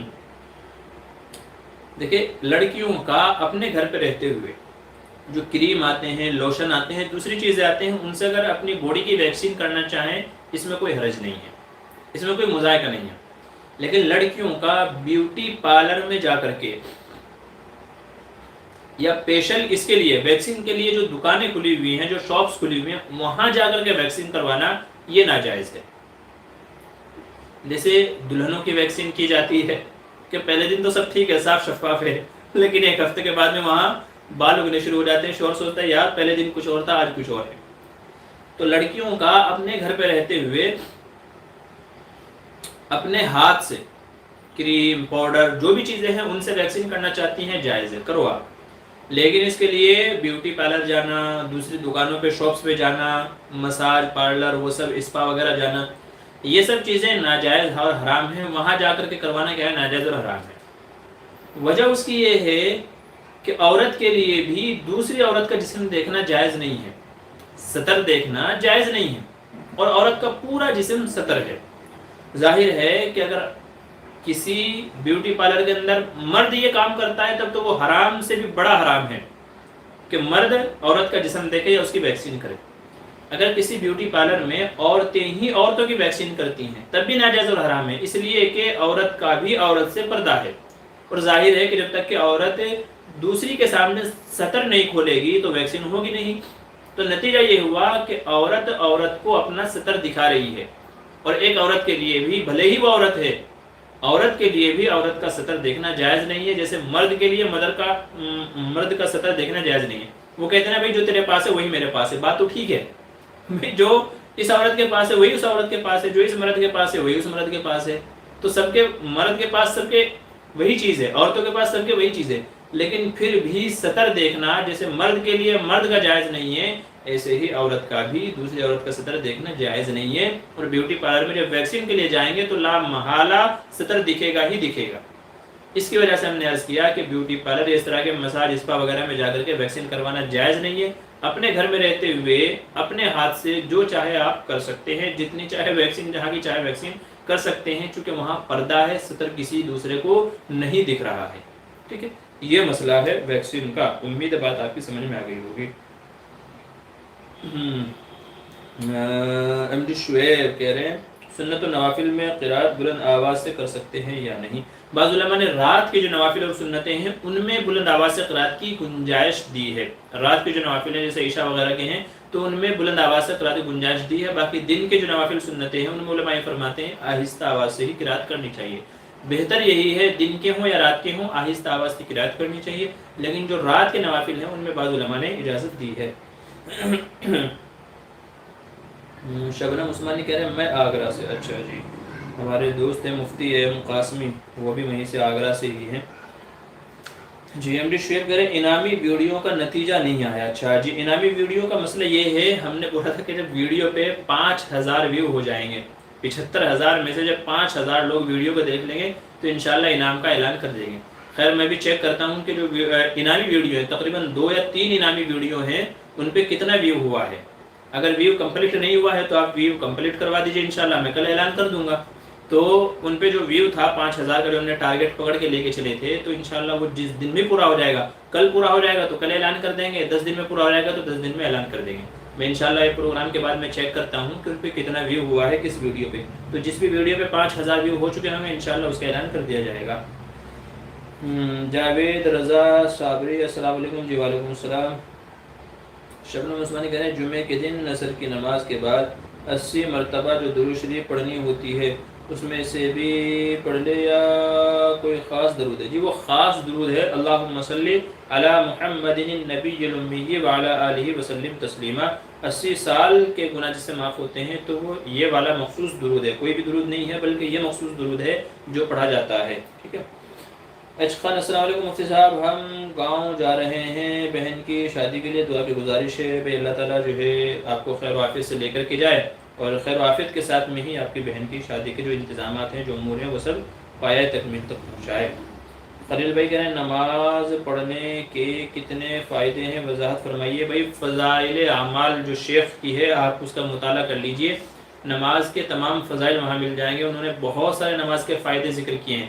نماز چہرے کا نور ہے، چہرے میں اضافہ ہوتا ہے، دعائیں قبول ہوتی ہیں، رزق میں برکتیں ہوتی ہیں، بے شمار فائدے انہوں نے نماز کے وہاں ذکر کیے ہیں۔ فضائل نماز، فضائل اعمال میں فضائل نماز آپ کھولیے گا، آپ کو وہاں انشاءاللہ سارے اس کے فضائل مل جائیں گے۔ شبنم عثمانی کہہ رہے ہیں نبی پاک کا خواب میں دیدار کیسے نصیب ہوگا؟ اچھا کیسے نصیب ہوگا؟ اگر کوئی بندہ یا کوئی بندی یہ چاہتی ہے کہ حضور صلی اللہ علیہ وسلم کا دیدار ہو جائے، دیدار ہو جائے، بہت پوائنٹ کی بات ہے، تمام حضرات سنیں اور کوشش کریں کہ یہ بات زیادہ سے زیادہ حضرات تک پہنچے، کیونکہ ہم حضور صلی اللہ علیہ وسلم کی امتی ہیں، تو اس لیے ہر بندہ چاہتا ہے کہ ہم کو حضور کا دیدار ہو جائے۔ تو اگر کوئی یہ چاہتا ہے کہ ہم کو حضور کا دیدار ہو جائے، وہ چاہے مرد ہو یا عورت ہو، علماء فرماتے ہیں نمبر 1 کام یہ کرے کہ حضور صلی اللہ علیہ وسلم پر زیادہ سے زیادہ درود شریف پڑھے۔ یہ اکابرین نے اپنا تجربہ نقل کیا ہے کہ ہم نے جتنا زیادہ درود پڑھا اتنا زیادہ ہم کو حضور صلی اللہ علیہ وسلم کا دیدار ہوا ہے۔ تو حضور صلی اللہ علیہ وسلم پر درود پڑھنا، چونکہ یہ حضور کے لیے ایک دعا ہے اور حضور کے لیے درخواست ہے حضور کے رفع درجات کا، تو علماء فرماتے ہیں کہ حضور پر جتنا زیادہ درود پڑھا جائے گا اتنا زیادہ بندے کے لیے بھی فائدہ ہے، اور انشاءاللہ حضور صلی اللہ علیہ وسلم خواب کے اندر تشریف لائیں گے، ایسے بندے کو خواب میں حضور کی زیارت ہوگی۔ تو نمبر 1 تو عمل یہ کرنا ہے کہ خواب میں کہ آپ درود شریف زیادہ سے زیادہ پڑھیں، انشاءاللہ حضور کا دیدار ہوگا۔ دوسری چیز فرمائی گئی کہ نمازوں کا اہتمام کریں، پنجگانہ نمازوں کا اہتمام کریں، اور ساتھ میں سنتوں کا اہتمام کریں، خاص کر کے نمازوں سے پہلے کی سنتیں ہوں یا بعد کی ہوں، سنت موقدہ ہوں یا سنت غیر موقدہ ہوں، تو تمام سنتوں کا اور نمازوں کا اہتمام کریں۔ کیوں؟ کیونکہ حضور صلی اللہ علیہ وسلم نے فرمایا قرۃ عینی فی الصلاۃ، میری آنکھوں کی ٹھنڈک کہاں ہے؟ نماز میں ہے، نماز میں رکھی گئی ہے۔ تو علماء فرماتے ہیں یہ 2 کام جو بندہ کر لے گا، نمبر 1 درود شریف، نمبر 2 نماز اور سنتوں کا اہتمام، تو انشاءاللہ اس کو حضور صلی اللہ علیہ وسلم کا دیدار میسر ہوگا۔ اور تجربہ کرنے والوں نے تجربہ کیا ہے کہ ہم نے جب ان کا اہتمام کیا تو بے شک ہم نے سچ پایا اور ہم کو بھی سرکار دو عالم صلی اللہ علیہ وسلم کا دیدار نصیب ہوا۔ تو جو چاہتا ہے تو وہ ان 2 باتوں کا اہتمام کر لے، انشاءاللہ حضور کی زیارت نصیب ہوگی۔ میں بیدار کروں گا کہہ رہے ہیں حرم شریف میں غیر مسلم کا جانا منع ہے کیوں؟ جی دیکھیے جیسے آپ اپنے گھر میں اپنے دوست کو بلاتے ہیں، دشمن کو نہیں بلاتے۔ آپ اپنے گھر میں جو دعوت دیں گے، کسی کو انوائٹ کریں گے تو وہ دوست کو انوائٹ کریں گے، دشمنوں کو کوئی نہیں بلاتا، ٹھیک ہے۔ اور اللہ کو نہ ماننا یہ اللہ سے دشمنی ہے۔ جو بندہ اللہ کو نہیں مانتا، اللہ کی نہیں مانتا، تو ظاہر ہے کہ اللہ تعالیٰ اسے اپنے گھر میں کیوں بلائیں گے؟ جب آپ اپنے فریق مخالف کو اپنے گھر میں نہیں بلاتے تو اللہ جو اللہ کو نہیں مانتا، اللہ کی نہیں مانتا، اسے اپنے گھر میں کیوں بلائیں گے؟ تو جو اللہ کو نہیں مانتا وہ اللہ کے گھر میں بھی نہیں جا سکتا۔ دوسری وجہ یہ ہے کہ جو اللہ کو نہیں مانتا اس کے اندر ناپاکی ہے، عقائد کی ناپاکی، جسم کی ناپاکی بات نہیں کر رہا ہوں، حالانکہ وہ لوگ ظاہری اعتبار سے بھی ناپاکی کا خیال نہیں رکھتے، پاکی کا خیال نہیں رکھتے ہیں، پیشاب کرتے ہیں ایسے ہی کر دیتے ہیں، طہارت کا اہتمام نہیں کرتے، کپڑے ناپاک رہتے ہیں، جسم بھی ناپاک رہتا ہے۔ تو جسم تو ناپاک رہتا ہی رہتا ہے، لیکن عقائد کی ناپاکی ہے، اللہ کو نہیں مانتے، رسول کو نہیں مانتے، قرآن کو نہیں مانتے، بہت ساری جو ضروریات دین ہیں ان کو نہیں مانتے، تو ان کے عقیدے بھی ناپاک ہیں۔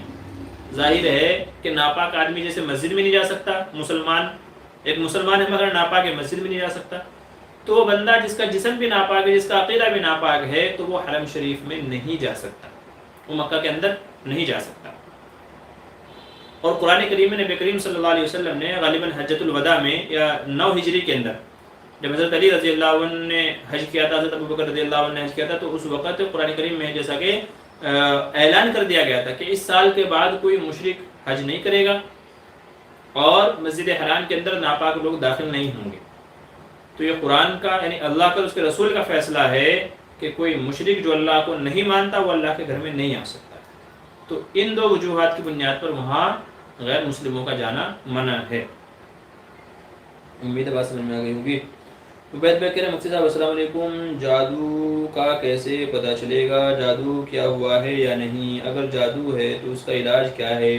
بھائی جادو کے علاج کے تعلق سے میں نے غالباً 2 یا 3 ویڈیو بنائی ہوئی ہیں، کسی کے اوپر اگر جادو ہو جائے تو وہ دیکھ لیں، جادو کا علاج کر کے آپ ڈھونڈیں گے تو آپ کو مل جائے گا۔ نبی کریم صلی اللہ علیہ وسلم پر جادو ہوا تھا تو آپ نے معوذتین کے ذریعے سے اس کا علاج کیا تھا، میں نے پوری تفصیل وہاں ویڈیو میں بیان کی ہے، تو وہاں آپ کو دیکھ لیجئے گا جادو کے علاج کے تعلق سے۔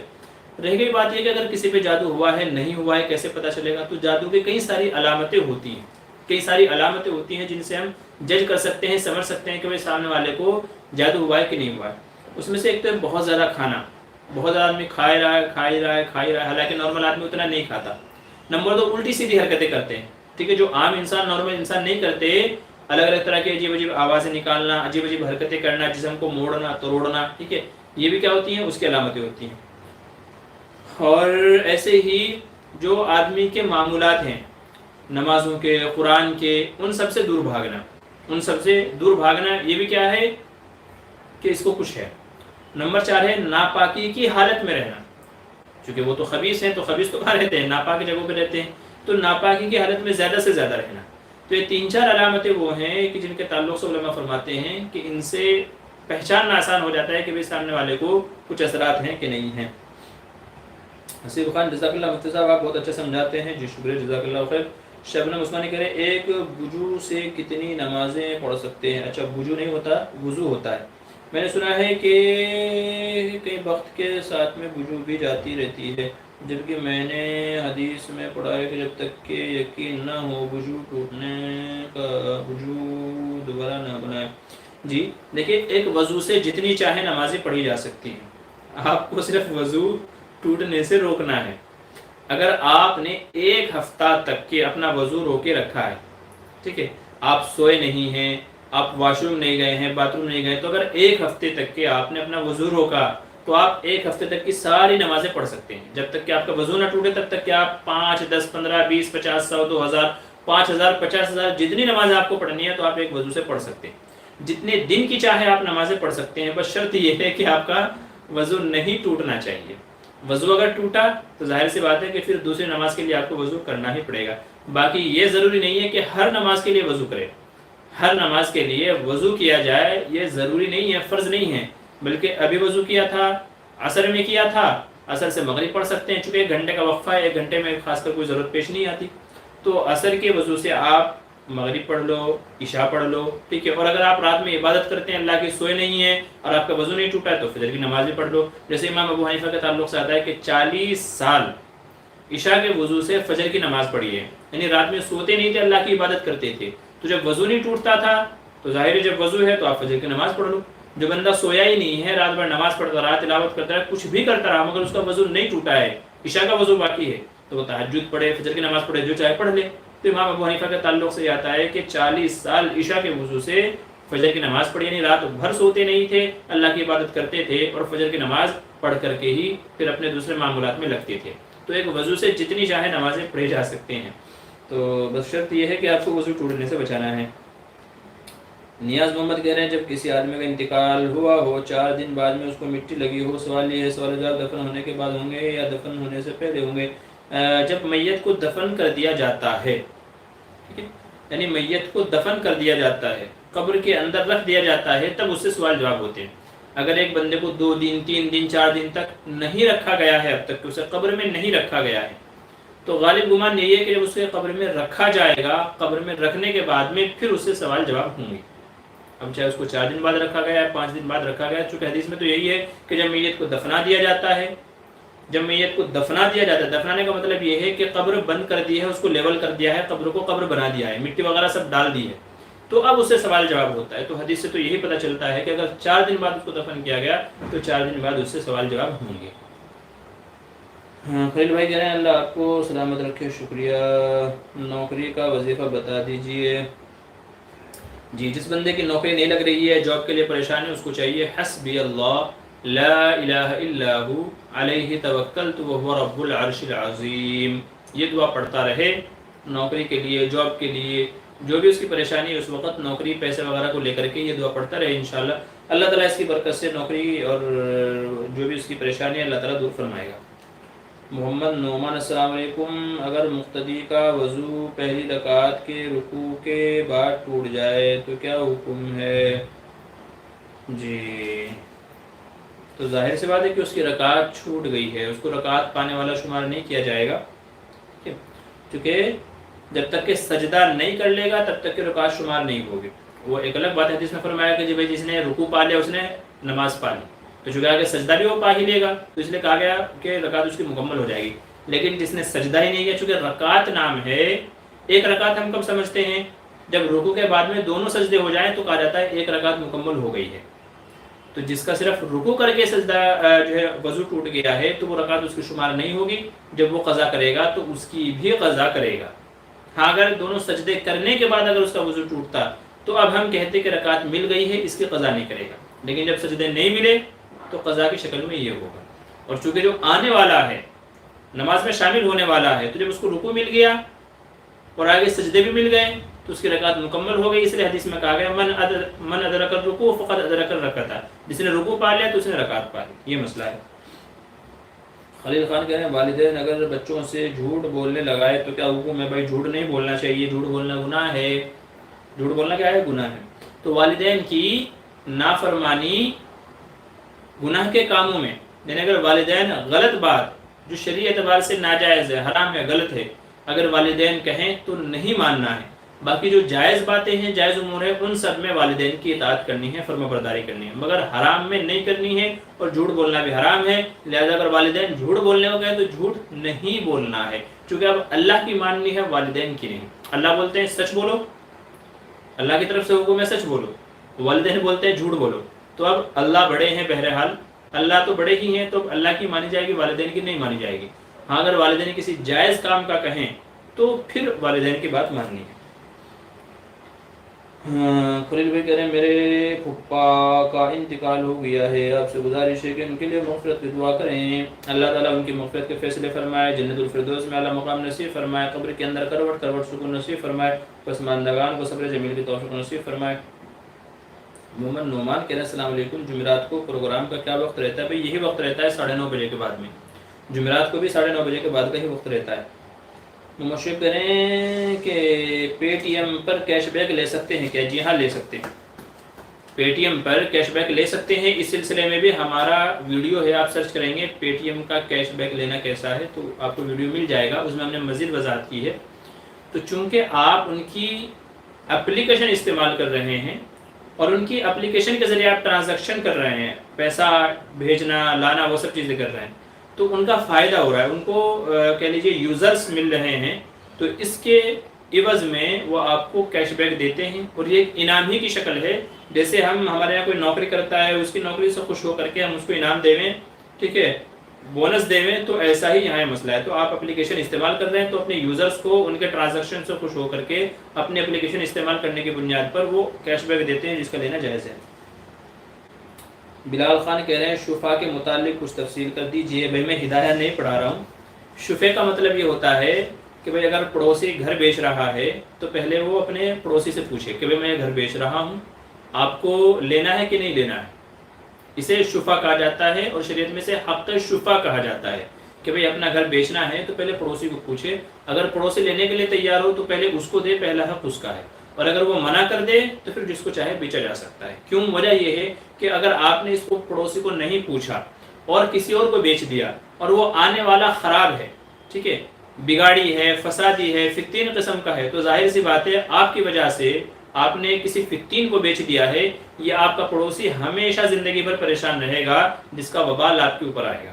تو حالانکہ پڑوسی کے بہت حقوق بیان کیے گئے ہیں. بعض صحابہ یہاں تک کہتے ہیں کہ حضور نے پڑوسی کے اتنے حقوق بیان فرمائے ہمیں یہ گمان ہونے لگا کہ ہماری وراثت میں ان کو حصے دار نہ بنا دیں. تو پڑوسی کے بہت زیادہ حقوق ہیں. تو اسی وجہ سے یہ حق رکھا گیا کہ بھائی آپ کی وجہ سے آپ کے پڑوسی کو تکلیف نہ ہو. تو اگر آپ گھر بیچنا چاہ رہے ہیں تو پہلے اس کو آپ پوچھ لیں. اگر وہ منع کر دے بھائی مجھے کوئی انٹرسٹ نہیں ہے تو پھر آپ جس کو چاہے بیچ سکتے ہیں. ٹھیک ہے. اسے کہا جاتا ہے شفع اور حق شفعاء. یہاں تک کہ علماء نے جو ہے نقل کیا ہے کہ اگر آپ نے بغیر پڑوسی کو پوچھے اپنا گھر بیچ دیا اور پڑوسی کو معلوم پڑا اور وہ خریدنا چاہتا ہے تو وہ کورٹ میں جا کر کے دعویٰ کر سکتا ہے کہ اس کا گراہک میں ہوں, اس کو میں لینا چاہتا ہوں, میں اس کا پڑوسی ہوں. یہاں تک کہ قاضی اس معاملے کو جس کو بیچا تھا اس کو فسخ کرا دے گا, وہ توڑوا دے گا ایگریمنٹ, اس کو ختم کروا دے گا کہ پہلے پڑوسی کا حق ہے, وہ لینا چاہتا ہے تو پہلے اسے دیا جائے, دوسرے کو بعد میں. اتنا بڑا حق ہے. یہ غالباً ہدایہ جلد نمبر 4 کے اندر, ہدایہ آخرین میں جو چوتھی جلد ہے اس کے اندر حق شفا کے تعلق سے تمام مسائل کو بیان کیا گیا ہے. وہاں دیکھ لیجیے. پڑھائی کے زمانے میں یہ غالباً ہدایہ آخرین کا یعنی خاص کر چوتھی جلد کا اکثر حصہ مجھے ازبر یاد تھا, زبانی مجھے یاد تھا. تو یہ حق شفا وغیرہ یہ سارے مسائل اس وقت ازبر تھے. اب تو چیزیں ذہن میں آتی گئی, دوسرے مسائل آتے گئے تو کچھ یاد ہے کچھ بھول گئے ہیں.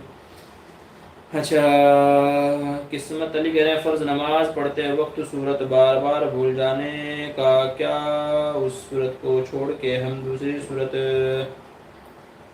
فضل دے کوئی مسئلہ ہے؟ دیکھیں پہلے ہی آپ کو یہ سوچنا چاہیے کہ مجھے کون سی صورتیں اچھے سے یاد ہیں. جو بھی صورتیں آپ کو اچھے سے یاد ہیں آپ کو نمازوں میں انہیں کو پڑھنا چاہیے. جو بھی نمازیں آپ کو اچھے سے جو بھی صورتیں آپ کو یاد ہیں اچھے سے تو انہیں کو پڑھنا چاہیے. بہتر ہے کہ نیت باندھتے وقت آپ دل میں ارادہ کر لیں کہ پہلی رکعت میں یہ, دوسری میں یہ, تیسری میں یہ, تو آپ کو آسانی ہو جائے گی. ٹھیک ہے. اور یہ مسئلہ پیش نہیں آئے گا. اور اگر کبھی ایسا ہو جائے صورت پڑھنا شروع کی تھی مگر بھول گئے تو کوئی بات نہیں, کوئی دوسری صورت پڑھ لیں, نماز ہو جائے گی. میں بیدار کروں گا قربانی خصی بکرے کی کرنی چاہیے یا بغیر خصی کی افضل ہے. نبی کریم صلی اللہ علیہ وسلم خصی جانور کی بکروں کی قربانی کیا کرتے تھے تو اس لیے خصی جانور کی قربانی کرنا افضل ہے. علماء فرماتے ہیں اس کی ایک وجہ یہ بھی ہے کہ خصی کرنے سے وہ موٹا ہو جاتا ہے, فربا ہو جاتا ہے. بکرا وغیرہ جو بھی جانور ہے خصی کرنے سے موٹا ہو جاتا ہے, فربا ہو جاتا ہے.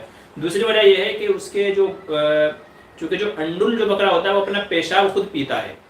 یہ تو خود دیکھا ہوا ہے ہمارا. تو وہ اپنا پیشاب خود پیتا ہے تو پیشاب پینے کی وجہ سے اس کے جسم میں سے پیشاب کی ایک عجیب سی اسمائل آتی ہے, ایک عجیب سی بو آتی ہے, بدبو آتی ہے. تو جب خصی کر لیں گے اس کو تو وہ بدبو نہیں آتی.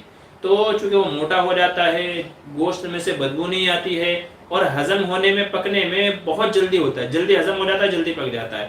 تو انہی کی وجہ سے حضور صلی اللہ علیہ وسلم بھی خصی کے کیا کرتے تھے. جب حضور خصی کے کیا کرتے تھے تو ہمارے لیے بھی افضل کیا ہے, خصی جانور کی قربانی کرنا افضل ہے. طاہر صبح ایم ڈی السلام علیکم مفتی صاحب, اگر ایک رکعت ایکسٹرا پڑھ لے تو سجدہ سہو سے نماز ہو گیا کیا دوبارہ دہرانا ہوگا؟ اگر آپ قاعدہ اخیرہ میں بیٹھے تھے, قاعدہ اخیرہ میں 2 رکعت والی ہو چاہے 4 رکعت والی نماز ہو, اگر آپ قاعدہ اخیرہ میں بیٹھے تھے پھر کھڑے ہو کر کے آپ نے ایک ایکسٹرا نماز پڑھ لی ہے تو ایک رکعت پڑھ لی ہے تو سجدہ سہو سے نماز ہو جائے گی. لیکن اگر آپ قاعدہ اخیرہ میں نہیں بیٹھے تھے, چوتھی رکعت پہ بیٹھنا تھا مگر کھڑے ہو گئے, آپ بیٹھے ہی نہیں ہیں, بالکل بھی نہیں بیٹھے ہیں, چوتھی رکعت پہ بیٹھنا تھا مگر آپ سیدھا 5ویں رکعت پہ جا کے بیٹھے ہیں تو اب نماز نہیں ہوگی, اب آپ کو دوبارہ پڑھنا ہوگا.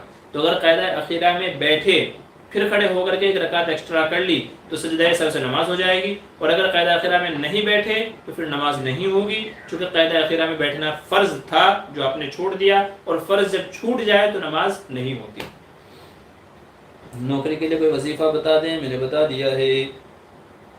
شمش فاطمہ السلام علیکم, ماں باپ کی لمبی عمر کی دعا مانگ سکتے ہیں؟ جی بالکل مانگنا چاہیے. ماں باپ کا تو یہ حق ہے, ان کے حق میں دعا مانگیں. ٹھیک ہے, ان کے حق میں دعا مانگیں. رب ارحمہما کما ربیانی صغیرہ, یہ قرآن کریم نے ہم کو بتایا ہے کہ میرے مولا ان پر رحم فرما. رحم کا مطلب ایک تو یہ ہے اللہ ان کے گناہوں کو معاف کر دے, ان کو اچھی صحت دے, عافیت دے, یہ بھی تو رحم ہی نا. آدمی بیماری میں پریشانی میں دعا مانگتا ہے اللہ رحم فرما, تو رحم کا مطلب یہ ہوتا ہے صحت بھی دے اور پریشانیاں بھی ختم ہوں, عافیت بھی ملے, روزی بھی ملے, تمام چیزیں رحم کے اندر آ گئی ہیں. تو رب ارحمہما کما ربیانی صغیرہ, اپنے والدین کے لیے لمبی عمر کی, اچھی صحت کی, عافیت کی, مال کی, ہر چیز کو ان کے حق میں دعا مانگیں. یہ ہمارے ذمہ میں حق ہے کہ ہم اپنے والدین کے حق میں کیا کریں, دعا کریں. تو مانگنی چاہیے. خلیل خان کہہ رہے ہیں KBC سے پیسہ جو حاصل ہوتا ہے کیا وہ حلال ہے؟ آپ سے گزارش ہے کہ وضاحت فرما دیں۔ KBC کا مطلب ہے کون بنے گا کروڑ پتی۔ فلم اسٹار امیتابھ بچن جو ایک یہ کافی زمانے سے میں نے سنا ہے، کبھی دیکھا تو نہیں ہے لیکن میں نے سنا ہے، تو KBC اس کو کہا جاتا ہے، شارٹ فارم ہے اس کی KBC، کون بنے گا کروڑ پتی۔ تو وہ کسٹنٹنٹ کو بلاتے ہیں، یعنی کسی نہ کسی کو انوائٹ کرتے ہیں، بلاتے ہیں، بھائی آپ آؤ، سامنے کی بینچ پر ان کو بٹھاتے ہیں، کچھ سوال ان سے پوچھتے ہیں، اور جو جواب دے دیتا ہے تو اس سے خوش ہو کر کے اس کو انعام دیا جاتا ہے۔ اس کا مطلب ہے KBC، یا یہ پروگرام KBC کہلاتا ہے۔ اس کے متعلق علماء یہ فرماتے ہیں کہ یہاں پر جو آپ کو انعام مل رہا ہے، یہاں پہ جو آپ کو انعام مل رہا ہے تو وہ آپ کی معلومات کی بنیاد پہ مل رہا ہے، آپ کے علم، آپ کے نالج، آپ کی معلومات کی بنیاد پر آپ کو مل رہا ہے۔ اگر آپ جواب نہیں دیں گے تو آپ کو انعام نہیں ملے گا۔ تو مطلب یہ ہے کہ آپ نے اپنی نالج شیئر کی ہے، آپ نے اپنی معلومات کی بنیاد پر، علم کی بنیاد پر آپ کو انعام مل رہا ہے، لہٰذا یہ لینا جائز ہے۔ تو اگر کوئی بندہ KBC میں پارٹیسپیٹ کرتا ہے، وہاں جاتا ہے، حصہ لیتا ہے اور انعام جیتتا ہے تو وہ رقم اس کے لیے حلال ہے، وہ رقم اس کے لیے حلال ہے اور اس کو استعمال کرنا اس کے لیے جائز ہے۔ تو آپ کے لیے خوب موقع ہے، جائیں، انعام جیتیں اور انعام کمائیں، کیا پتہ کس کی لاٹری لگ جائے۔ تو KBC میں جیتی ہوئی رقم کیا کہلائے گی؟ حلال کہلائے گی، چونکہ حرام کا اس کے اندر کوئی پہلو نہیں ہے، حرام والا اس کے اندر کوئی پہلو نہیں ہے، آپ کو گناہ کر کے نہیں کہا جا رہا ہے، سودی کوئی معاملہ نہیں ہے۔ تو حرام والی کوئی چیز اب تک مجھے سمجھ میں نہیں آئی ہے کہ بھئی حرام کیوں کہیں ہم، کوئی وجہ ہی نہیں ہے حرام کہنے کی، تمام چیز تو حلال ہے۔ بھئی آپ نے جواب دیا تو انعام ملا، آپ جواب نہیں دیں گے تو خالی لوٹ کے آئیں گے۔ تو یہ جو انعام مل رہا ہے یہ آپ کی محنت کا، آپ کے علم کا، آپ کی معلومات کی بنیاد پہ مل رہا ہے، تو لہٰذا جائز ہے۔ تو جو وہاں جا سکتا ہے جائیں۔ صدائے صفا جی، السلام علیکم ورحمۃ اللہ وبرکاتہ۔ جی وعلیکم السلام ورحمۃ اللہ، بہت بہت شکریہ ہمارے چینل پہ تشریف لانے کے لیے، آپ کا خیر مقدم میں استقبال کرتے ہیں آپ کا، اللہ آپ کے چینل کو اور آپ کو خوب ترقیات سے نوازے اور جزائے خیر عطا فرمائے۔ بلال خان کہہ رہے ہیں معوذتین کے اہتمام سحر میں معین ہے۔ جی ہاں، میں نے بھی وہی عرض کیا ہے۔ محمد الطاف انصاری مفتی صاحب، میرے چھوٹے بھائی نے حفظ 2 مرتبہ دور بھی کر لیا، اس کے دیوبند میں داخلہ کیسے ملے گا؟ بھائی وہاں کے دفتر اہتمام میں آپ رابطہ کر لیں، ان سے کہہ لیجئے کہ مجھے اپنے بھائی کو فارسی میں داخلہ دلوانا ہے، یا اول عربی میں، جو بھی وہ ہوگا وہ آپ کو وہاں سے پورا بنا دیں گے۔ حفظ کے بعد میں آگے پڑھائی کرنی ہے، قرات میں داخلہ لینا ہے، اول عربی میں لینا ہے، فارسی میں کہاں لینا ہے، تو وہ پوری ترتیب انشاءاللہ آپ کو وہاں سے معلوم ہو جائے گی، تو آپ وہاں وہ کر لیں، ان سے رابطہ کر لیں، دفتر اہتمام میں فون کر لیں، نیٹ پہ آپ کو دفتر اہتمام کا رابطہ نمبر مل جائے گا۔ بلال خان کہہ رہے ہیں لہٰذا حدیث پاک میں ہے کہ جو شخص صبح 7 اجوا کھجور کھا لے گا سحر اس پر اثر نہیں کرے گا۔ جی ہاں، یہ بھی حدیث میں ہے کہ جو شخص مدینے کی 7 اجوا کھجور کھا لے گا اس دن اس کے اوپر سحر اثر نہیں کرے گا، لیکن اس کے لیے آپ کو روزانہ اجوا کھجور کھانی پڑے گی۔ یہ ہے کہ اس دن، حدیث کے الفاظ ہے کہ اس دن اس پر سحر اثر نہیں کرے گا، تو آپ اجوا کھجور کھاتے رہیے۔ ایسا نہیں ہے کہ آپ نے آج اجوا کھجور کھا لی زندگی بھر آپ کو اثر نہیں ہوگا، ایسا نہیں ہے، بلکہ اس دن آپ کو سحر اثر نہیں کرے گا، جادو اثر نہیں کرے گا۔ علی اکبر مفتی صاحب، اگر کسی چیز کا مذاق بناؤ اور وہ رسول اللہ صلی اللہ علیہ وسلم کے ہوں تو کیا مجھے رسول صلی اللہ علیہ وسلم کی سنت کے علم ہونا ضروری ہے؟ آپ کیا کہنا چاہ رہے ہیں؟ بھی میں سمجھا نہیں ہے۔ دیکھیں، جو چیز اسلامی ہے، وہ چاہے داڑھی ہے، وہ چاہے ٹوپی ہے، ٹھیک ہے، جو بھی چیز، یا کرتا پیجامہ ہے، جو بھی اسلامی چیز ہے، اسلامی لباس ہے، یا اسلام کے شاعر میں سے ہے، اسلام کے ارکان میں سے ہے، تو ان میں سے کسی بھی چیز کا مذاق اڑانا آپ کے لیے کیا ہے؟ جائز نہیں ہے۔ اگر کوئی بندہ ان کا مذاق اڑاتا ہے تو اس کے اوپر کفر کا فتویٰ لگے گا، اب اسے علم ہو نہ ہو۔ ایک مسلمان کو دین کی وہ تمام بنیادی باتوں کا علم ہونا چاہیے جو حلال و حرام سے تعلق رکھتی ہیں، ناجائز جائز سے جو تعلق رکھتی ہیں، حلال و حرام سے جو مسئلے مسائل متعلق ہیں۔ ایک مسلمان کو، بلکہ ہر مسلمان کو ان بنیادی باتوں کا علم ہونا ضروری ہے۔ تو اگر کوئی اس طرح کی گھٹیا حرکت کرتا ہے پھر کہتا ہے مجھے علم نہیں تھا، تو بھائی آپ کا اعتبار نہیں ہوگا، جو حکم لگنا ہے، فتویٰ لگنا ہے، وہ لگے گا۔ تو اس لیے وہ کوئی بھی ایسی سنت ہو، کوئی بھی ایسی چیز ہو جو دین کی بنیادی باتوں میں سے ہے، شاعر میں سے ہے، تو اس کا مذاق اڑانا کیا ہوگا؟ کفر کہلائے گا۔ شزین خان، السلام علیکم، خیریت مفتی صاحب؟ جی وعلیکم السلام، اللہ کا احسان کرم ہے۔ فیض احمد کہہ رہے ہیں نوکری کا وظیفہ میرے واٹس ایپ پر بھیج دیجیے، آپ واٹس ایپ پر رابطہ کر لیجیے، میں بھیج دوں گا۔ ماما جمال کہہ رہے ہیں کیا ہر خواب کی کوئی تعبیر ہوتی ہے، یا ہمیں کیسے پتہ چلے کہ خواب سچا ہے اللہ کی طرف سے اور اس کی تعبیر بھی سچی ثابت ہو؟ دیکھیں، ہر خواب سچا نہیں ہوتا، ہر خواب تعبیر کے پوچھنے کے لائق نہیں ہوتا. کتنے لوگ ایسے اٹ پٹے میرے کو خواب بتاتے ہیں, فون کرتے ہیں جی خواب میں یہ آیا. ابھی ایک کا فون آیا, میں اپنے خواب میں دیکھ رہی ہوں کہ میرے شوہر کی دوسری شادی ہو رہی ہے. تو میں نے کہا یار تمہارے دماغ میں وہی چل رہا ہوگا, وہی تمہارے خواب میں بھی آ گیا. جو دماغ میں چل رہا ہوتا ہے 80 کیا بلکہ 90% باتیں 90% باتیں خواب میں اکثر وہ ہوتی ہیں جو ہمارے روزمرہ کے کام کاج ہیں, یہ جو ہمارے ذہن میں چل رہا ہے, تو اکثر ہمارے خواب میں وہی چیزیں آتی ہیں. اکثر ایسا ہے. حدیث میں کہا گیا کہ جو صبح کے وقت میں جو خواب آتا ہے, تہجد کا جو وقت ہے, ٹھیک ہے, فجر کا جو وقت ہے, صبح کا جو خواب ہے, اس وقت میں اگر کوئی ایسا خواب آئے جس سے ہم کو لگتا ہے کہ یہ میننگ فل ہے, اس کا کوئی تو مطلب ہوگا. عموماً اس طرح کے خواب نہیں آتے, اس طرح کے اشارے نہیں ملتے, کچھ تو یہ الگ چیز ہے. تو اس طرح کا خواب ویلیو رکھتا ہے, اور اگر چاہیں تو اس کی خواب معلوم مطلب اس کی تعبیر معلوم کر سکتے. ایسا بھی نہیں ہے کہ آپ ہر خواب کی تعبیر معلوم کرنے لگے. تو بھئی آدمی روزانہ کوئی نہ کوئی خواب دیکھتا ہی ہے, تو اگر آپ روزانہ کے خواب کی تعبیر پوچھنے بیٹھ جائیں گے تو تعبیر بتانے والے پریشان ہو جائیں گے. دنیا میں 7 ارب لوگ ہیں, تو اگر سب کے خواب کی تعبیر بتانے لگ جائیں گے تو پریشان ہو جائیں گے. تو اس لیے ہر خواب پوچھنے کے لائق نہیں ہوتا. میں کافی وقت سے چاہ رہا تھا کہ اس کے اوپر بات چیت کروں. لوگ عجیب عجیب بے تکے بے ڈھنگے اپنا خواب بتاتے ہیں, جی میں نے خواب میں یہ دیکھا, میں نے خواب میں یہ دیکھا. یار تمہارا کام وہ ہوگا, تم وہ سوچ رہے ہوگے, کوئی اس طرح کی مشکل پیش آئی ہوگی تو تمہیں وہ خواب میں آ گیا ہوگا. اب رات میں ہی ہمارے گھر میں ہمارے بڑے بھائی کے بارے میں بات چیت چل رہی تھی, تو مجھے خواب بھی ہونے کا آ گیا کہ میں اور میرا بھائی ایک جگہ جنگل میں جا رہے ہیں. تو باتیں وہ ہو رہی تھی تو خواب بھی ویسا آ گیا ہے. ٹھیک ہے, کسی بندے کا جو مسئلہ ہو رہا ہے کہ اس کو عمرہ کے لیے جانا ہے, حج کے لیے جانا ہے, تو خواب بھی اس کو ایسے ہی آئے گا کہ میں حج پہ جا رہا ہوں, عمرہ پہ جا رہا ہوں. کسی بندے کو کوئی گاڑی خریدنی ہے, کوئی بائک خریدنی ہے, تو اس کو خواب بھی ویسے ہی آئیں گے کہ اس نے بائک خرید لیا یا گاڑی میں جا رہا ہے. تو اکثر باتیں, اکثر کہہ لیجیے 90% باتیں ہیں جو ہمارا کام کاج ہوتا ہے, جو روزمرہ کی زندگی میں جو ہمارے معمولات ہیں, اکثر ہم کو خواب وہی آتے ہیں. اس سے ہٹ کر کے جو خواب یونیک ہوتا ہے, تھوڑا الگ ہوتا ہے, یار اس کے اندر کوئی اشارہ ہے, کوئی تو بات ہے, عموماً ایسے خواب نہیں آتے, اس طرح کی چیزیں نہیں آتی. یہ تھوڑا الگ ہے, کچھ اس میں اشارہ پوشیدہ ہے, اور وہ بھی صبح کے وقت میں آیا ہے, فجر سے پہلے کا خواب ہے. تو ایسے خواب کوئی میننگ فل ہوتے ہیں, یا ان کی ویلیو ہوتی ہے, یا ان کے بارے میں آپ پوچھ سکتے ہیں. ضروری نہیں ہے تب بھی کہ آپ اسی کے بارے میں پوچھیں. دوسری بات یہ ہے کہ جو خواب آیا ہے یا آپ کو تعبیر بتائی ہے, تو ضروری نہیں ہے کہ ویسا ہی ہوگا, ویسا ہی ہوگا, یہ بھی کوئی ضروری نہیں ہے. بلکہ خواب ہے, علماء نے اس کی تعبیر بتا دی, ہو سکتا ہے بالکل وہی ہو سکتا ہے ویسا نہ ہو, تو کچھ بھی ہو سکتا ہے. تو اس لیے خواب وغیرہ کے زیادہ چکر میں نہیں پڑنا چاہیے. کسی نے بڑی اچھی بات کہی ہے کہ جتنا کم جانو گے اتنا فائدے میں رہو گے, جتنا کم جانو گے اتنا زیادہ فائدے میں رہو گے, جتنی زیادہ معلومات بڑھتی جائیں گی اتنا آدمی پریشان ہوتا جائے گا. مثال بتاؤں آپ کو, ڈاکٹر حضرات ہیں, اب ہمیں نہیں پتا کیا کھانے سے کولیسٹرول بڑھتا ہے, کیا کھانے سے جو ہے کیا کہتے ہیں بلڈ پریشر ہائی ہوتا ہے, ہم کو پتہ نہیں ہے. تو لوگ کھاتے ہیں, اندھا دھند کھاتے ہیں جس کو جو کھانا ہے. اور جو ڈاکٹر ہوگا جس کو پتا ہے اس کے کھانے سے کولیسٹرول بڑھتا ہے, بلڈ پریشر ہائی ہوتا ہے, یوں ہوتا ہے, کریٹین بڑھتا ہے, یوں ہوتا ہے, وہ ہوتا ہے, تو وہ پریشان ہو جائے گا. یہ نہیں کھائے گا, وہ نہیں کھائے گا, اس سے پرہیز کرے گا, اس سے پرہیز کرے گا, ٹھیک ہے, تو وہ پریشان ہو جائے گا, وہ کیونکہ اس کو سب چیزوں کے بارے میں پتا ہے. تو جتنا جانیں گے اتنے زیادہ پریشان ہوں گے. اس لیے بہتر ہے جتنا کم جانیں اتنا زیادہ اچھا ہے, سکون سے رہیں گے. تو معلومات جتنی بڑھتی جائے گی اتنے زیادہ پریشان ہوتے جائیں گے, تو دنیا کے بارے میں کم ہی جانیں. ارے ہاں, میں وقت دیکھنا بھول گیا بھائی, وقت ہو گیا ہے 1 گھنٹہ 12 منٹ. تو اس لیے اللہ کے واسطے اور جو ہے سوال جواب نہ پوچھے, بہت سارے سوالات ہو گئے ہیں پہلے ہی, تو بس میں انہیں کے جواب دے دیتا ہوں, ٹھیک ہے. بقیہ حضرات کے جو سوال جواب رہیں گے انشاءاللہ وہ اگلے ہفتے.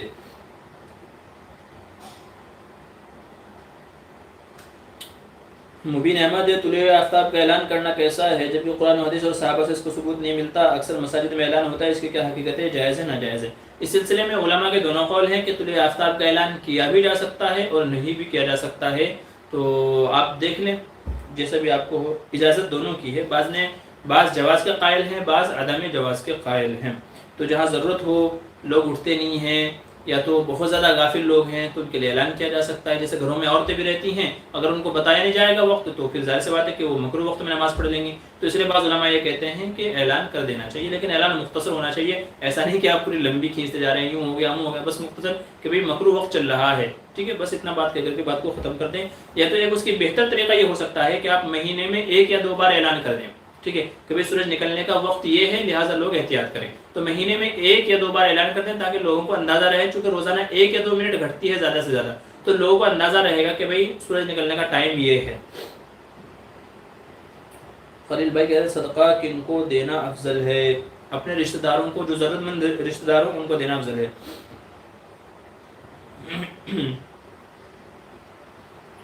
شزین خان کہہ رہے ہیں کیا بیوی اپنے شوہر کا نام لے سکتی ہے؟ جی لے تو سکتی ہے، بیوی اپنے شوہر کا نام تو لے سکتی ہے، لیکن ادب یہ ہے کہ نام نہ لیا جائے۔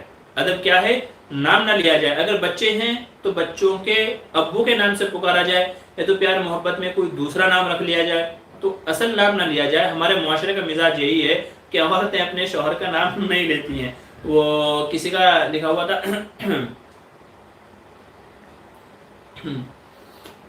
کسی عورت نے اپنی بچی کا نام رکھا ہوا تھا، کسی کے شوہر کا نام تھا رحمت۔ کیا نام تھا؟ رحمت۔ رحمت بھی لوگوں کا نام ہوتا ہے، تو کسی کے شوہر کا نام تھا رحمت، اور وہاں پہ مزاج وہی تھا۔ ہمارے ہندوستان وغیرہ میں جو مشرقی علاقے ہیں ان میں یہی مزاج ہے کہ شوہروں کا نام نہیں لیا جاتا۔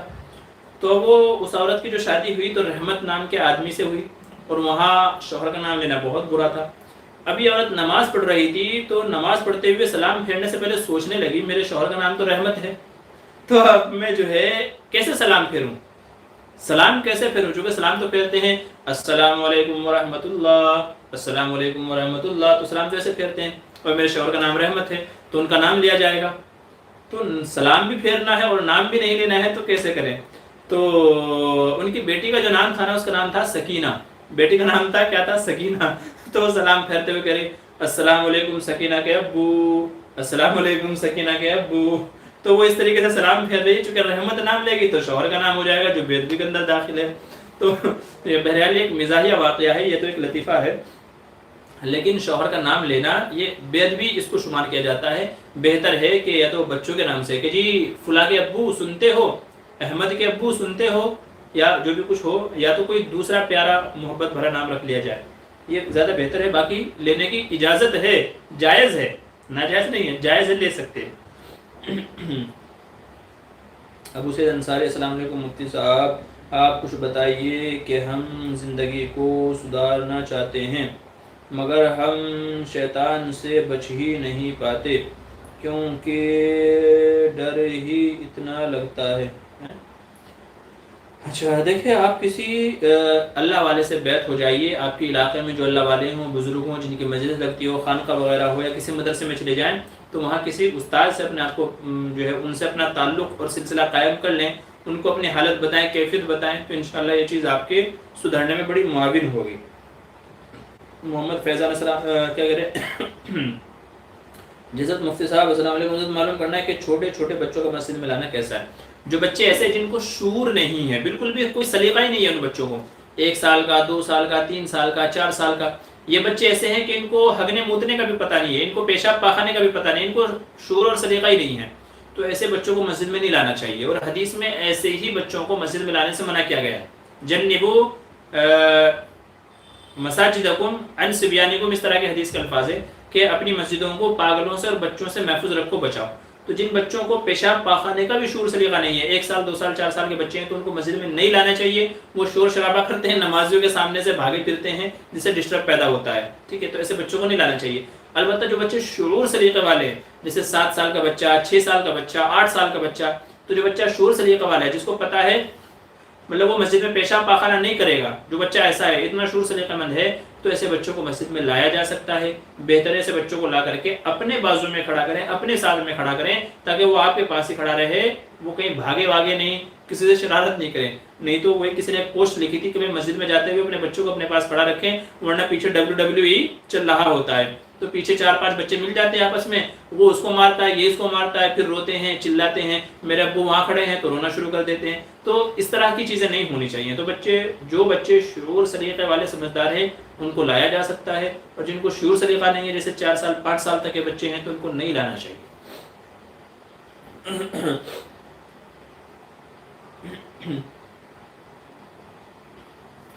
خلیل بھائی کہہ رہے ہیں کیا منی اور ودی کمزوری کی وجہ سے بھی نکلتی ہے؟ جی ہاں، اس کی وجہ سے بھی نکلتی ہے۔ مفتی صاحب عمر میں برکت کا مطلب بتا دیں۔ عمر میں برکت کا مطلب ایک تو یہ ہے کہ بھئی عمر لمبی ہے، آدمی 60 سال کے بجائے 70 سال، 80 سال، 90 سال، ایک تو مطلب یہ ہے کہ اس کی عمر زیادہ ہو رہی ہے۔ دوسرا عمر میں برکت کا مطلب یہ ہے کہ کم وقت میں زیادہ کام آدمی انجام دے دے. جو لوگ 90 سال کی عمر میں جو کام انجام دیتے ہیں، ایک بندہ 50 سال کی عمر میں وہ تمام کام کر لیتا ہے، تو یہ بھی عمر میں برکت کا مطلب ہوتا ہے.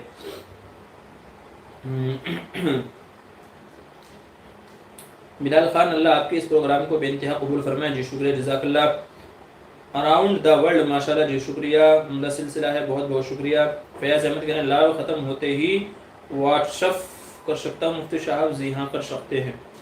نیاز محمد، جی سوال جواب تو دفن ہونے کے بعد ہوتے ہیں، لیکن اگر بندہ نیک ہے تو انعام اور بد ہے تو عذاب پہ یہ روح نکلنے کا شروع. جی یہ صحیح، آپ نے سوال جواب کو پوچھا تھا، میں نے سوال جواب کا سلسلہ عرض کر دیا. بلکہ آپ نے صحیح کہا ہے کہ نیک بندہ ہوتا ہے تو مرنے کے بعد ہی، یعنی جب روح جسم سے پرواز کر گئی، نکل گئی ہے، تو اثرات تبھی سے شروع ہو جاتے ہیں. اسی کی وجہ ہے بعض لوگوں کے چہرے کالے پڑ جاتے ہیں، بعض لوگوں کے چہرے چمکنے لگ جاتے ہیں، تو وہ اسی کی وجہ ہوتی ہے. عمران شیخ، السلام علیکم، لیٹ ہو گیا. جی بہت لیٹ ہو گیا ہے. محمد مصطفیٰ جی، ان کا سوال کیا، السلام علیکم مفتی صاحب، میں جہاں پہ کام کرتا ہوں وہاں پہ فیکٹری میں سب گانا بجاتے ہیں، میں گانا نہیں سنتا ہوں تو میرا گناہ ہوگا؟ دیکھیے اگر آپ روک سکتے ہیں تو آپ کو روکنا چاہیے، احتجاج کرنا چاہیے، ٹھیک ہے. یا اس طرح کی چیزیں آج کل مارکیٹ میں اویلیبل ہیں کہ اگر آپ کانوں میں ڈال لیں گے تو آپ کو سنائی نہیں دے گا، تو بہتر ہے کہ آپ اس طرح کے ڈاٹس لے لیں اور کانوں میں ڈال لیں. اور اگر وہ بھی چیزیں نہیں ملتی ہیں تو آپ دل کے اندر برا سمجھیں کہ میرا بالکل سننے کا ارادہ نہیں ہے، اللہ سے توبہ استغفار کرے کہ اللہ تو دل کو جانتا ہے، نیتوں کو جانتا ہے، میں نہیں سننا چاہتا مگر مجبوری ہے، یہ لوگ مانتے نہیں ہیں، تو امید انشاءاللہ کہ پھر آپ کو سننے کا گناہ نہیں ملے گا. عمران شیخ، مفتی صاحب آپ کی نظر میں کوئی اللہ والے ہیں جس سے بیعت لیا جائے؟ آپ کس علاقے میں رہتے ہیں وہ مجھے بعد میں فون پہ بتا دیجیے گا، یہاں نہیں تو سلسلہ اور لمبا ہو جائے گا، تو آپ مجھے بعد میں بتا دیجیے گا، انشاءاللہ میں آپ کو بتا دوں گا کس علاقے میں آپ کن سے بیعت ہوں. نیاز محمد کہہ رہے جی میں نے ایک عالم سے سنا ہے کسی عالم یا حافظ درس تدریس کا کام کرنے والے کا انتقال ہو جاتا ہے اور اس کو قبر میں دفن کیا جاتا ہے، اس کی قبر کا اتنا فرشتہ طواف کرتے ہیں، حج کے موقع پر لوگ بیت اللہ طواف کرتے ہیں. بھائی میں نے تو نہیں سنا ہے کہ کسی کے قبر پہ فرشتے ایسے طواف کرتے ہوں جیسے بیت اللہ کا، تو میرے علم میں تو نہیں ہے. جن سے سنا ہوگا آپ انہیں سے حوالہ اور دلیل مانگ لیں، میرے علم میں نہیں ہے. جی ایم ایس حسین، ایئر بڈس، جی آپ صحیح کہہ رہے ہیں، ایئر بڈس اس طرح کی وہ آتی ہیں کہ آپ ان کو لگا لیں گے تو باہر کی آواز آپ کو سنائی نہیں دے گی. محمد گلزار، السلام علیکم مفتی صاحب. وعلیکم السلام. عدنان خان، مفتی صاحب روزانہ غسل کرنا کیسا ہے؟ بھائی جائز ہے، میرا بھی معمول ہے روزانہ غسل کرنے کا. تو یہ تو نظافت سے تعلق رکھتا ہے جو ہمیں اسلام سکھاتا ہے کہ بھائی آپ جتنا پاکیزگی کا خیال رکھو گے، صاف ستھرا رہو گے، اتنا اچھا ہوگا. تو آپ روزانہ نہائیں، کوئی مذائقہ نہیں ہے. لوگوں کے معمول ہوتے ہیں، عادتیں ہوتی ہیں. بعض لوگوں کے معمول یہ ہیں کہ وہ سردی میں بھی روزانہ نہاتے ہیں، تو بڑی اچھی بات ہے. اسلام تو صاف صفائی کو ہی پسند کرتا ہے، تو آپ جتنا صاف ستھرا رہیں گے اتنی زیادہ اچھی بات ہے. تو روزانہ نہانے میں کوئی مذائقہ نہیں ہے. اب اسے انصاری کہتے ہیں مفتی صاحب شیطان کو کمزور کیسے کریں؟ اللہ کا ذکر کریں، ٹھیک ہے. شیطان کو مات دینے کا واحد ذریعہ ہے اللہ کی پناہ میں آ جائیں، اللہ کی پناہ میں آ جائیں، اللہ کو یاد کریں، اللہ کا ذکر کریں، ٹھیک ہے. اعوذ باللہ من الشیطان الرجیم پڑھتے رہیں. ربی اعوذ بک من ہمزات الشیاطین واعوذ بک ربی ان یحضرون. قرآن کریم کی اس آیت کو اپنا معمول بنا لیں، ٹھیک ہے. لا الہ الا اللہ محمد الرسول اللہ، اس کو زیادہ سے زیادہ پڑھتے رہیں تو انشاءاللہ شیطان سے آپ کی حفاظت ہو جائے گی. عمران شیخ کہتے ہیں پہلے جوگیشوری میں رہتا تھا، اب سولہ پور میں رہتا ہوں. آج کال کیا تھا میرے مسئلے کے لیے، آپ شاید بزی تھے. میں مصروفیات تو بہت رہتی ہیں، کسی کا فون اٹھا پاتا ہوں اور کسی کا نہیں اٹھا پاتا، تو اس لیے اگر کسی کا فون نہیں اٹھا پایا تو معذرت، وہ پھر ایک آدھ دن میں پھر کال کر لیا کرے، انشاءاللہ کسی دوسرے وقت میں تو اٹھا لوں گا. بہرحال ہم اپنے آج کے اس پروگرام کا سلسلہ یہیں پر مکمل کرتے ہیں. اب کسی کے سوال کا جواب نہیں. اب آپ سے اجازت چاہتا ہوں اور آخر میں پھر وہی بات عرض کروں گا کہ ہمارا ایک اور چینل ہے مفتی بدر موٹیویشنل اسپیکر. میں انشاءاللہ ڈسکرپشن میں لنک ڈال دوں گا. آپ سے گزارش ہے کہ اس کو بھی آپ سبسکرائب کر لیں. اس پہ اب تک 1000 سبسکرائبر بھی نہیں ہوئے ہیں، تو کم سے کم اتنا تو کریں کہ ہم 1000 کا جو ٹارگٹ ہے یوٹیوب کے ٹرم اینڈ کنڈیشن کے مطابق، تو تاکہ وہاں تک وہ پہنچ جائے. بس جاتے جاتے یہ عرض کروں گا انشاءاللہ پھر آپ لوگوں سے ملاقات ہوگی اگلے ہفتے، ٹھیک ہے. تب تک کے لیے خدا حافظ. السلام علیکم ورحمۃ اللہ وبرکاتہ.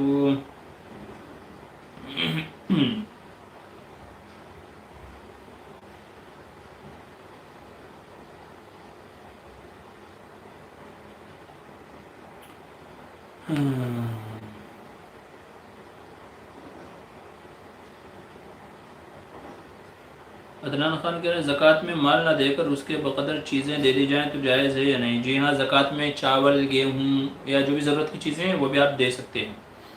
مفتی صاحب اذان میں اشہد ان محمد رسول اللہ ایک بار بھی نہیں کہا گیا تو اذان ہو جائے گی کیونکہ اس میں علیہ السلام کے ساتھ مفقود ہو رہی ہے؟ بھائی میں نے تو ایسی کوئی بات نہیں کہی ہے، بلکہ مسئلہ یہ ہے کہ اگر اذان میں کوئی کلمہ چھوٹ گیا ہے تو اگر اذان کے درمیان میں یاد آ جائے تو وہیں سے اعادہ کرے جہاں سے چھوٹا ہے، اور اگر اذان ہونے کے بعد یاد آیا ہے کہ اذان میں کوئی کلمہ چھوٹ گیا ہے تو دوبارہ اذان آپ کو دینی پڑے گی۔ ضاد کی صحیح آواز ضاد یا ضاد لائک عربس دونوں طریقے سے پڑھ سکتے ہیں۔ عرب عام طور سے ضاد پڑھتے ہیں، وَلَضَّالِّينَ تو عرب عام طور سے ضاد پڑھتے ہیں، ٹھیک ہے، یعنی دال کو موٹا کر دو ضال، ٹھیک ہے، اور باقی ضاد کی بھی اجازت ہے اور ضاد کی بھی اجازت ہے۔